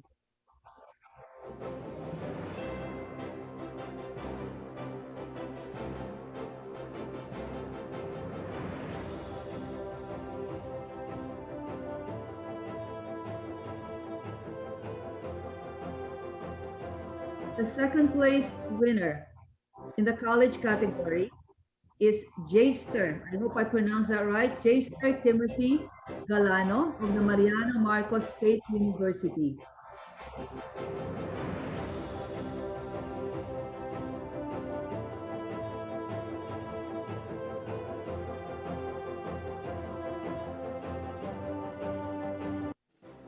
For first place in the college category, our winner is Micaela F. De Vera of the Universidad de Santa Isabel.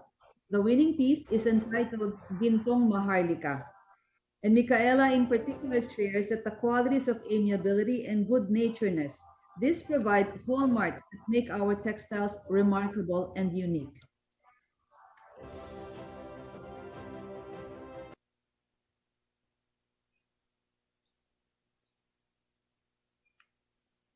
Again, our winners will receive 10,000 pesos for first place, 6,000 for second place, and 3,000 for the third place. For the digital artist category, our third and second placers both share the idea of promoting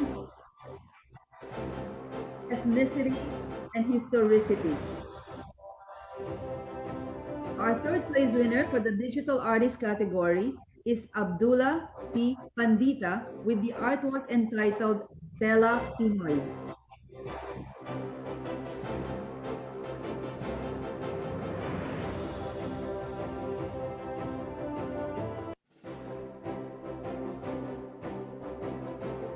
Let us use its opportunity to showcase and promote Philippine textiles, allow the beauty of our culture, fabric, and creative economy to show through.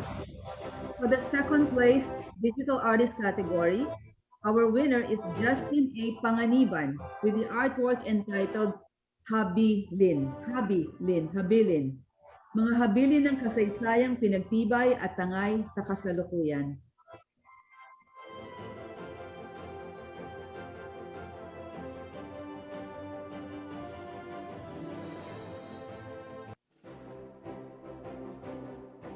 Our first place winner in the digital artist category is Jillian Y. De Guzman with the artwork entitled Pride Knows No Tribe. How apt, isn't it?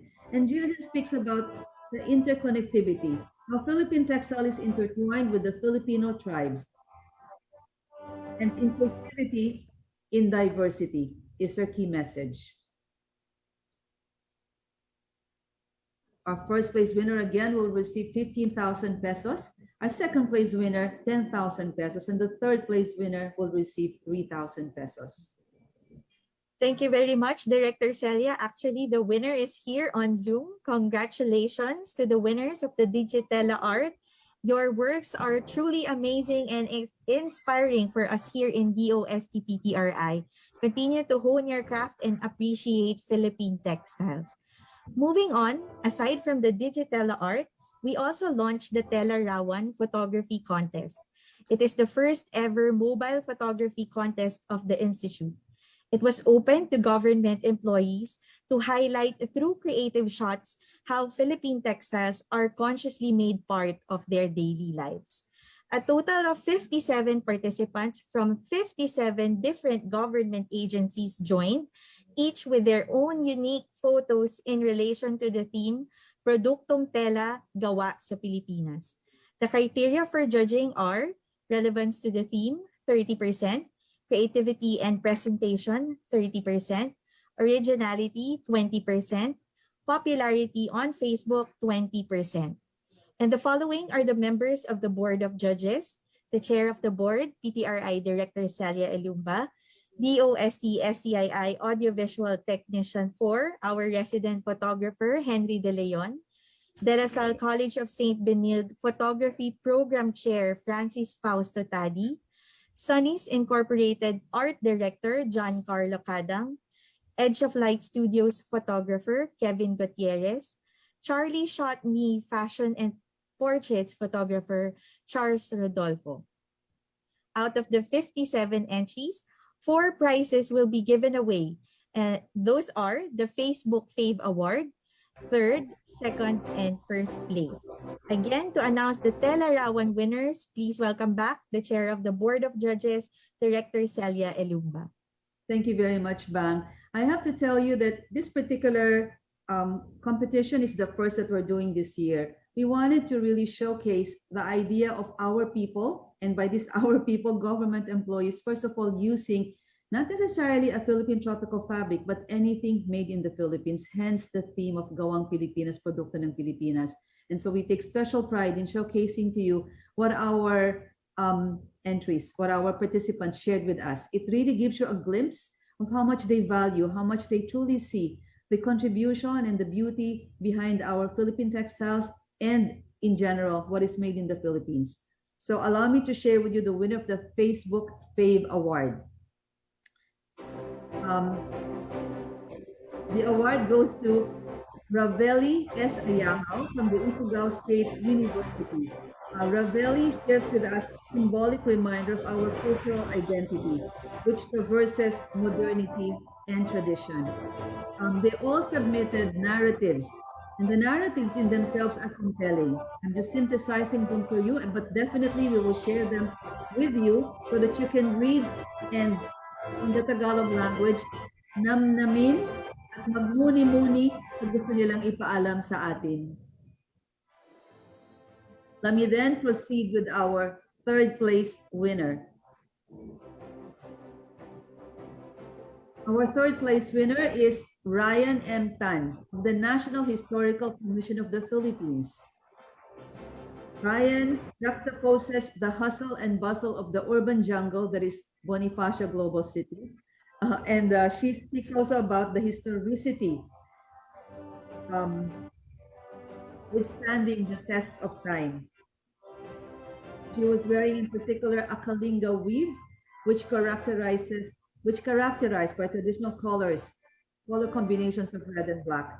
So proudly showcasing a material heritage handed down by our ancestors, revolutionizing the Filipino fabric, a movement that manifests our textiles' readiness for a future that is cosmopolitan and embracing cultures. Congratulations, Ryan. The second place in our Telerawan goes to Daniel Jose M. Castañeda of the Department of Transportation. Daniel also speaks about how and when the practice of textile production and its related processes started. Actually, Raniel did a lot of research, because Raniel went into the historical timeline and what happens in the production process for making textiles. So congratulations, Raniel. Thank you very much for joining us from the DOT.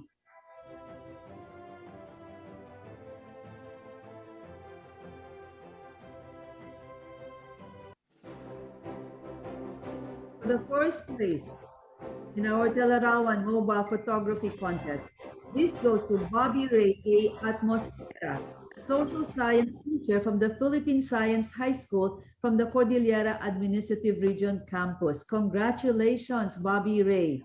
You know, Bobby Ray is talking about the fullness of the stories that we tell. And with this, we weave the fabric of the Filipino.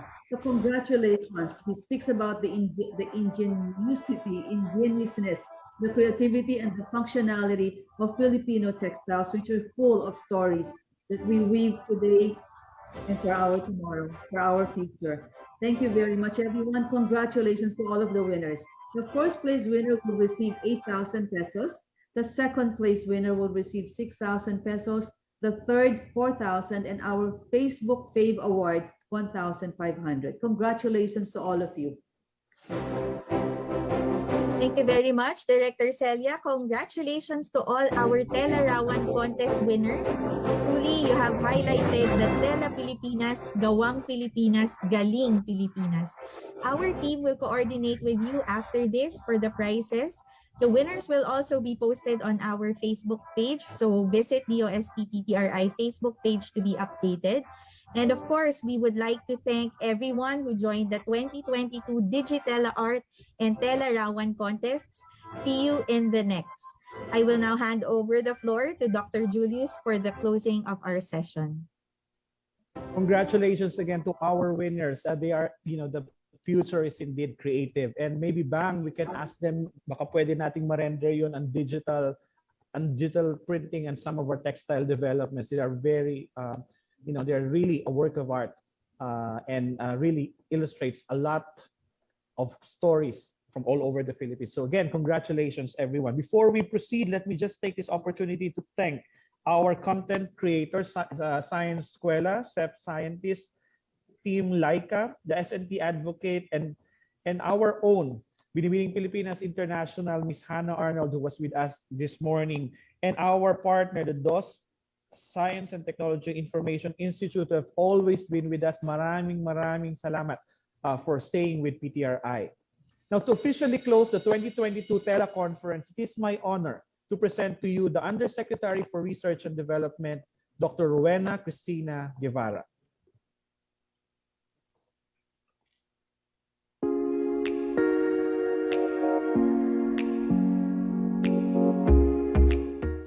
Senator Nancy Binay, Deputy Speaker Lauren Legarda, Representative Stella Kimbo, Secretary Fortunato de la Peña, Mr. Edric Ong, Ms. Marga Nograles, CSC Assistant Commissioner Ariel Ronquillo, Philippine Commission on Women Chair Sandra Sanchez Montano, colleagues from the Department of Science and Technology, co-workers in government, our friends from the media, the industry, the academe, ladies and gentlemen, magandang agham po sa ating lahat.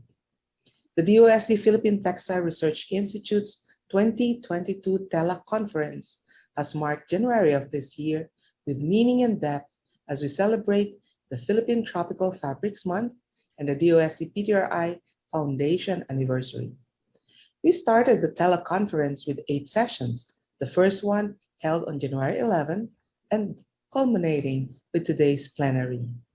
The sessions covered a broad spectrum of topics that are of equal relevance to the textile industry and provided substance to our theme, which best signify the characteristics of a future for Philippine textiles, a future that is creative, sustainable, and inclusive. Inclusivity was appropriately tackled in Session 7 held last week. The thrust in strengthening partnership with DOST regional offices is a testament to the operationalization of the Textile Inclusivity Framework, where each contribute to every step in the process, from ideation all the way to impact assessment.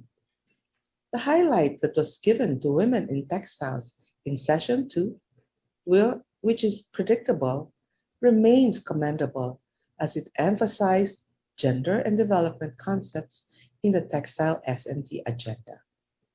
Session 3 on textile education delved on the synergy among private and public institutions in assessing and incorporating the alternative learning systems and the socio-cultural aspects in the curricular requirements of a textile-focused education. Sustainable development is meeting the needs of the present without compromising the ability of future generations to meet their own needs. The DOST PTRI is one of the few institutions whose thrust, mandate, programs, and projects highlight the relevance of more than one of the 17 United Nations Sustainable Development Goals beyond responsible consumption and production. The discussions in Session 5 on textile sustainability and circularity put on center stage the challenge, the goal, and the initiative of shifting textile production from a linear to a circular model. Consistent with the theme on sustainability, Session 1 highlighted textile conservation and documentation. I'm aware that DOST PTRI looks at heritage textiles not just in the science of conservation, but as a trove of ideas and inspiration, and means to pay homage to science and art that defined our textiles in the past. This is complemented by the extensive discussion in Session 6 on the intellectual property conversation, particularly between traditional knowledge and the creative free expression of the promising creative economy. Creativity is an innately human attribute enabling one to transform pioneering and imaginative ideas into fruition. Creativity is to comprehend what is around us in a particularly new perspective. It is in cracking patterns, spotting a sense of order amidst chaos, discovering relationships among the less obvious, and in the end, come up with sound solutions. It involves the process of thinking and producing. For one may have many ideas and be imaginative, but without action, it is hardly creative. We saw this most prominently in session 4 on the mainstreaming of Philippine textile. The partnerships and collaborations of DOST-PTRI proved to be socially responsible in bringing about a whole new conversation on textiles, integrating material design and performance with a compelling narrative about these products. These creative expressions are enabled by DOST-PTRI technologies and S&T solutions. We see it used in apparel, and I can imagine how much potential can be unleashed for industrial, functional, and non-wearable end uses. Product performance and quality were also brought to the fore with Session 8 on textile quality and standards, which ensures that we match the narrative of a product that delivers and performance that compares. We would like to acknowledge Senator Binay's contribution to our effort in making science work for the textile industry. In the plenary lectures today, we are honored with the presence of a formidable Philippine textile advocate, Deputy Speaker Lauren Legarda. Time and again, she has provided inspiration, challenge, and impetus to advancing the cause of textiles in the Philippines. I'm delighted to note the significant strides and strategic collaborations that DOST-PTRI has forged in the review of the implementing rules and regulations of Republic Act 9242, a particular focus that it has given to textiles, especially in enabling blended natural textile fiber spinning in northern Luzon, and the same capability in Mindanao will significantly support our initiatives on Philippine tropical fabrics. While 2022 teleconference will end today, I'm confident that the conversations on textiles and its aspects of creativity, sustainability, and inclusivity will continue. These thematically sum up the amazing gains and R&D initiatives of DOST-PTRI as it crosses its 55th year mark. The launch of the Spunlace Nonwoven R&D program, the Philippine Textile Colloquium, and the Philippine Handloom Weaving Conference predicate an exciting year ahead. I commend these efforts of securing textile stakeholder concerns and of breaking new grounds. The full launch of the Medical Textile Testing Center, the institutional handover of the Regional Yarn Production and Innovation Center, or RIPIC in Iloilo, and the imminent launch of the second RIPIC in Isabela are also drawing much excitement and pride. Indeed, the best way to invent the future of Philippine textiles is to weave it with vigor, substance, and purpose, to knit it with updated and effective tools and new ideas, and securely interlock it with strategic collaborations and linkages. By these, we secure for ourselves and our children feelings that will truly be creative, sustainable, and inclusive. Truly, that is R&D making positive change happen.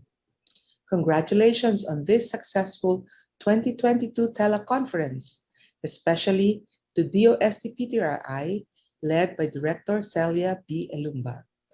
Happy Philippine Tropical Fabrics Month and happy 55th anniversary DOST-PTRI. Mabuhay at magandang agham po sa ating lahat. Thank you very much, Yusek Guevara. It's a fitting way to end the 2022 teleconference. With that, we officially close the largest ever staging and the longest 2022 teleconference. I'd like to thank our keynote and distinguished speakers today, our guests, our stakeholders, all our conference participants, especially those who have been attending since day one, last January 11.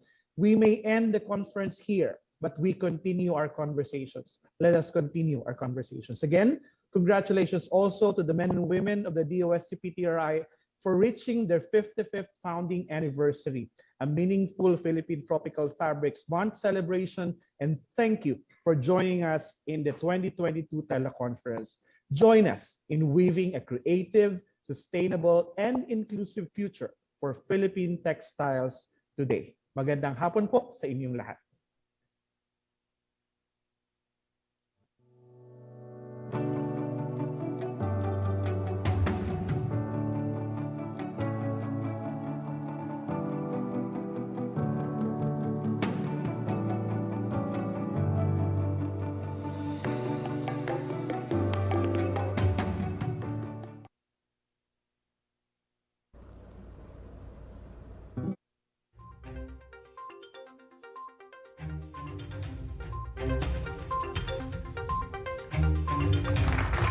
Okay, so yan mga kaibigan, ang naging teleconference po ng DOST, no? Yung ating mga agham dyan.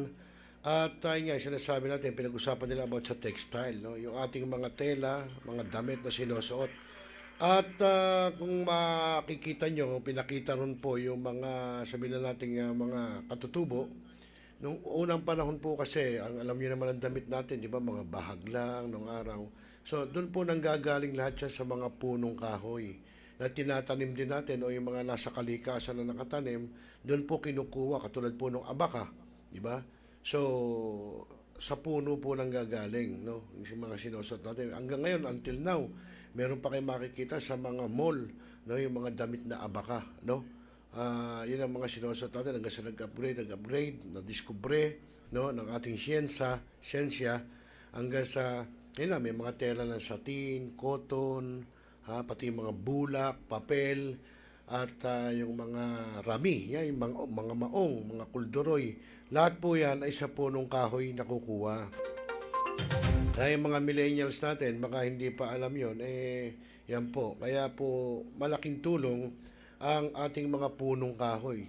Kita nyo naman, katulad lang ng aloe vera, di ba? So, lahat to, halos lahat ng mga halaman punong kahoy ay may nakukuha po, no? At yan, kaya nga patuloy po ang pag-aaral na ginagawa ng ating mga scientist. Dahil dyan po ay siyempre nakakadiskubre ng mga maraming nadidiskubre po. Katulad ng sabong aloe vera, di ba, shampoo. So meron kaya nga kinukuha ho yan doon sa halamang aloe vera. Yung tanim yung parang cactus kung makikita nyo. So doon po kinukuha yan. So kaya ho malaking pakinabang at kita nyo naman kasi di ba ang aloe vera maganda sa buhok dahil lalo na nung araw kapag ika nga ang tao raw yung medyo nakakalbo na ang gumamit ka ng aloe vera. So yung aloe vera po ginagawa nila binabalatan, pinapahid doon sa ulo. So may tumutubo naman. Naalala ko nga yung lolo ko ng araw gumagamit po ng aloe vera tapos magpapatay ng lamok. Ilalagay sa ulo, tapos merong langis na nyug. Tinutubuan naman, pero siyempre, kapag ka talagang katandaan na at talagang dapat nang malagas ang buhok, nalalagas naman, no? Sinasabi natin, for example, yung mga bata pa, meron nga, di ba, kinukuha naman sa hayop. Sabi nyo, sa kabayo, yung pampalago ng buhok, di ba? Oh. Marami po, marami. Kaya po dapat, yung nga sinasabi natin ng ating mga nasa gobyerno, na alagaan natin ang ating kalikasan, no? Lalo po yung mga puno natin, katulad ng mga dahon-dahon na halaman dyan, dahon ng mayana, yan po, igamot naman sa bukol, di ba? So marami po, maraming bayabas. Ang dahon ng bayabas po is, pwede mong gamitin, ilalaga mo, panlalanggas mo sa sugat. O, naalala ko nung araw, yung mga lalaki nung araw, kapag ka yung binatilyo, yung bang sinircumcise na, tinuli po, yung pong ginagamit nila na yung iba nga pinangunguya ng dahon ng bayabas para hindi maramdaman kasi meron maraming klase ng tuli may dipukpok, meron tahe, yung tahe ano na ho yun, high tech na sa doktor na meron tinatawag na hiwa, no? at pukpok, may hiwa, yun po mga ano. At after po noon, ang ginagamit pong panlanggas, yun pong dahon ng bayabas. Maglalaga, tapos yun ang ipapatak doon sa tinuli sa lalaki. Kahit naman alam ko sa babae, pagka yung halimbawang bagong panganak, siyempre, di ba, may mga hinihiwaan din ng konti yung sa babae. Yun ang ginagamit po minsan na pagka magsishare, maghuhugas, yun po ginagamit dahon ng bayabas. Sa marami. So, yun po ang inaano natin na kaya dapat, kung meron pa ho kayong mga bakuran dyan na may mga halaman, lalo na kung mga halamang gamot, medyo pagyamanin po natin, alagaan, dahil po, ayan, marami ho kayong makukuha benepisyo, no? Huwag nyo hong papatayin. Sa totoo lang ho, nag-upgrade na kasi tayo ang bansa natin. Yung pong dating mga may bakuran, wala, pinapatay na po yung halaman, puro sementado na. Dapat, yung may malalaking bakuran, magtira po kayo ng lupa, no, na pwede yung pagtamnan ng mga halaman, halamang gamot, pwede rin ng gulay, pwede po. At least, wala na kayong hindi nyo kinakailangan lumabas. Kung malaki bakura yun, pwede kayo magtanim ng araw. Naalala ko, ang lolo ko, nung ang bahay po namin, meron pong lupa po, nagtatanim po siya ng patola, upo.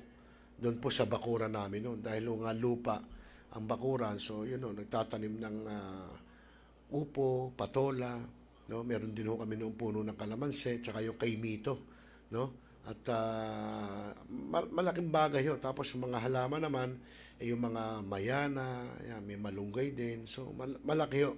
Kaya yung may mga bakuran ho dyan, ay yun ho, ang gawin nyo, pagyamanin nyo, at pinakamaganda, ang tanim ho natin, yung mga kapaki-pakinabang.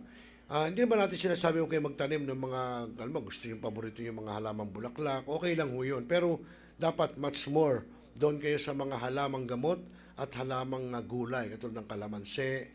Ang okra ho, pag tinanim nyo, hindi naman lumalaki ng masyadong malaki yun mga sili, yan, pwede ho. Okay, nako, mga kaibigan, alas 9:01 na ng gabi, Philippine Standard Time, abay kami magpapalam na po ni Joshua, ginabi na ho kami, sa bagay, gabi na ho kami nagsimula, kaya medyo talagang gagabihin, no? Pero bago tayo magpaalam, muli maraming salamat po muna sa ating mga viewers, no, na tumutok po dito sa programa sa Millennial Online TV. Katulad nun sila Kuyang Rogelio Dagdag Esteban, dyan po sa Barangay Bibiklat sa Kuya po, Nueva Ecija. At ganyan din si Kagawad Sanidad at Pineda. At siyempre si Ma'am Jacqueline Lagpao Adahar, yung ating katropang LMT. At si Kuyang Romel Martinez, Haji Crespo, Jebren Sibug, Linda Villagonza, at Jojo Revilla. Yon. At siyempre si Ma'am Bing Edison Macada Torres, at siyempre yung anak niya raw, pakibati raw, si Maria Nieves, no? Na alam ko, nasa Davao ba yun, Ma'am Bing? Maraming salamat din si Ma'am Bing, at yun, at si Ma'am Berlin Pinto, at gayon din si Ma'am Evelyn Lee Matsuo na nasa Japan, at si ating kaagila na si Magas Gakusana, no? Na nasa Iligan City. At gayon din si Kuyang Ricky Del Rosario po ng Malabon PNP, maraming salamat. At si Boss Bal Leonardo, nonood pala. Maraming salamat, Boss Bal. At yun po yung katropa nating photojournalist po ng Quezon City Police District, Press Corps. Yun. At si Ma'am Irene Ubaldo, no? Diyan din po sa Barangay Bibiklat sa Kuya po, Nueva Ecija. At siyempre si Bro Enting Diaz, no? Kahit na late na siya, medyo nakahabol ng konti. Ayun, maraming salamat. At sino pa ba? Kami nakalimutan tayo. Wala na. Okay, so muli po mga kaibigan, sa ngalan po ni Joshua Baltao at ang ating technical side ay ako pong naging iyong kasama, kabarangay, katropa, ka-TFC at kakosa dito po sa programang Tropa. Ako po yung lingkod, Rosel Lopez. Magandang gabi Pilipinas at mapayapang magdamag. Magandang gabi po. Hanap mo ba ay Unwind Ventures? Tara nang mamangha sa mga tanawin.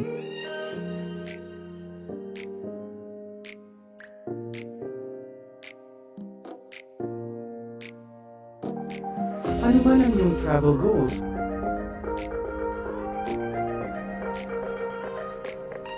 Dadalhin namin kayo.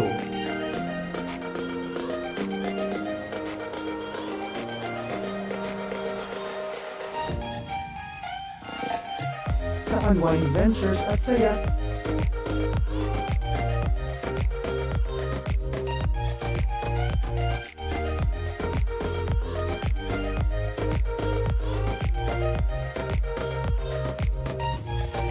hanggang sa wow biyahe.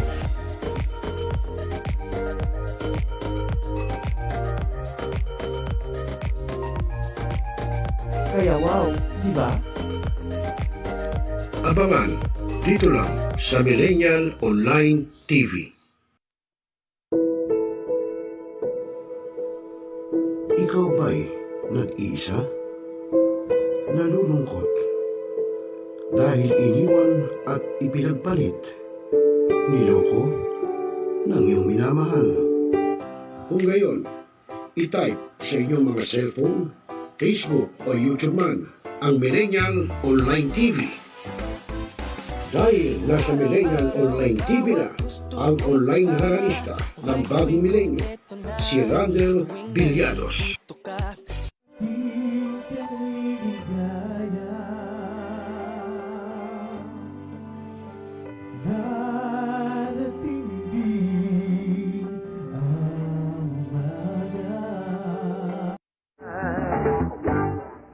Naninigas ang aking katawan kapag umikot ng plaka.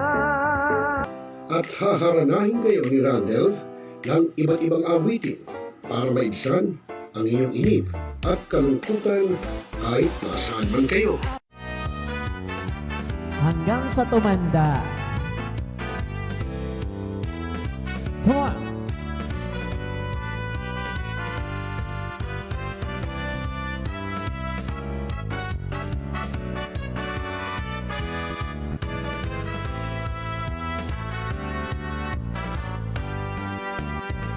Kung tayo'y matanda na, sana'y di tayo magbago. At pwede rin kayong makiduet kay Randel tuwing Sabado ng hapon. Tutok na! Tawag na mga milenyo! Araw-araw ikaw ang gusto kong kasama. Buhay ko'y kumpleto na tuwing nandito ka sa tabi ko o aking giliw. Barangay, pangunahing unit ng pamahalaan lokal kung saan dito pinag-uusapan ang bawat sigalon ng mga residente ng bawat barangay. Dito rin pinag-uusapan ng mga piling halal na opisyal na barangay ang mga proyekto para sa kanilang barangay. Kumustahin natin ang panunungkulan ni Kapitan dito sa Dama Barangay sa Millennial Online TV Worldwide, ang katropa ng bawat barangay. At tinatapos ang ating pagpupulong. Maraming salamat po sa inyong pagdalo at tapos na po ang ating session. Enjoy na po tayo. Mga millennials, marunong na ba kayong magluto ng mga masasarap at swak sa budget na mga pagkain? Abay, huwag puro lang kayo aksi at ML at puro pagkakalikot lang ng cellphone. Dapat marunong ka rin sa gawain bahay at tulungan ang inyong mga mamsi. Kaya tara na, samahan natin ang kusinera ng bagong milenyo, si Ate J. At tuturuan tayong magluto ng mga masasarap na ulam natin sa ating mga hapagkainan at swak pa sa budget. Ika nga, a delicious food on a proper price. Tara na, mga millennials!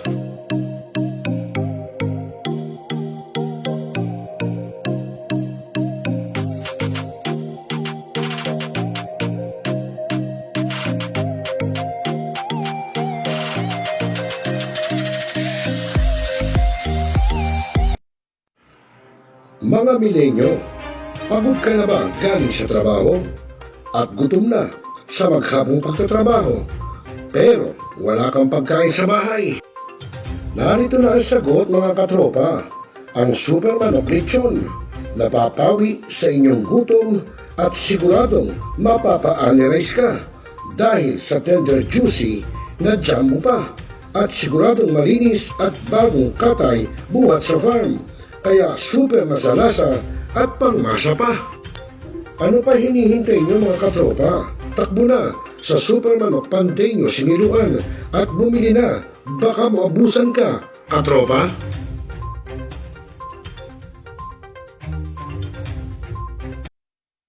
Now,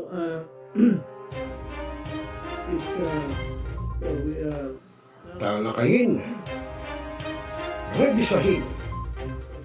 Opinyon. Halawakin. Aksyonan. Kasama si Rosel Lopez, ang inyong katropa. Dito lang sa Millennial Online TV. Ang katropa mo sa pagbabalita.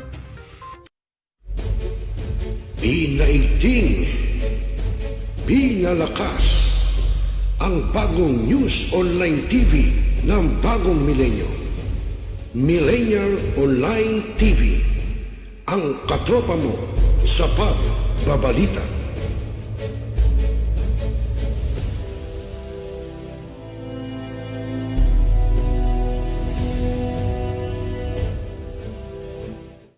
Mga kababayan, ang pambansang awit ng Pilipinas.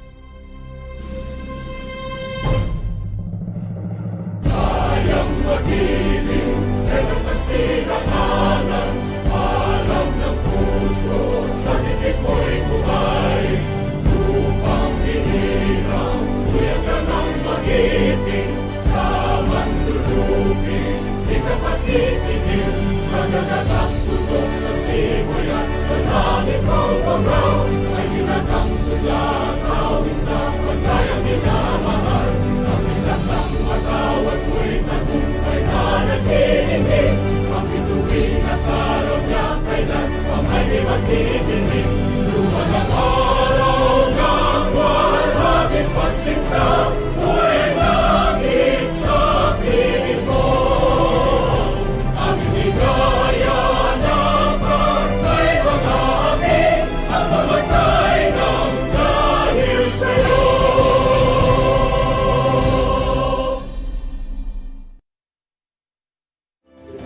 Sa lahat ng bumubuo ng Millennial Online TV at sa lahat po ng sumusuporta, maraming salamat po. Millennial Online TV is now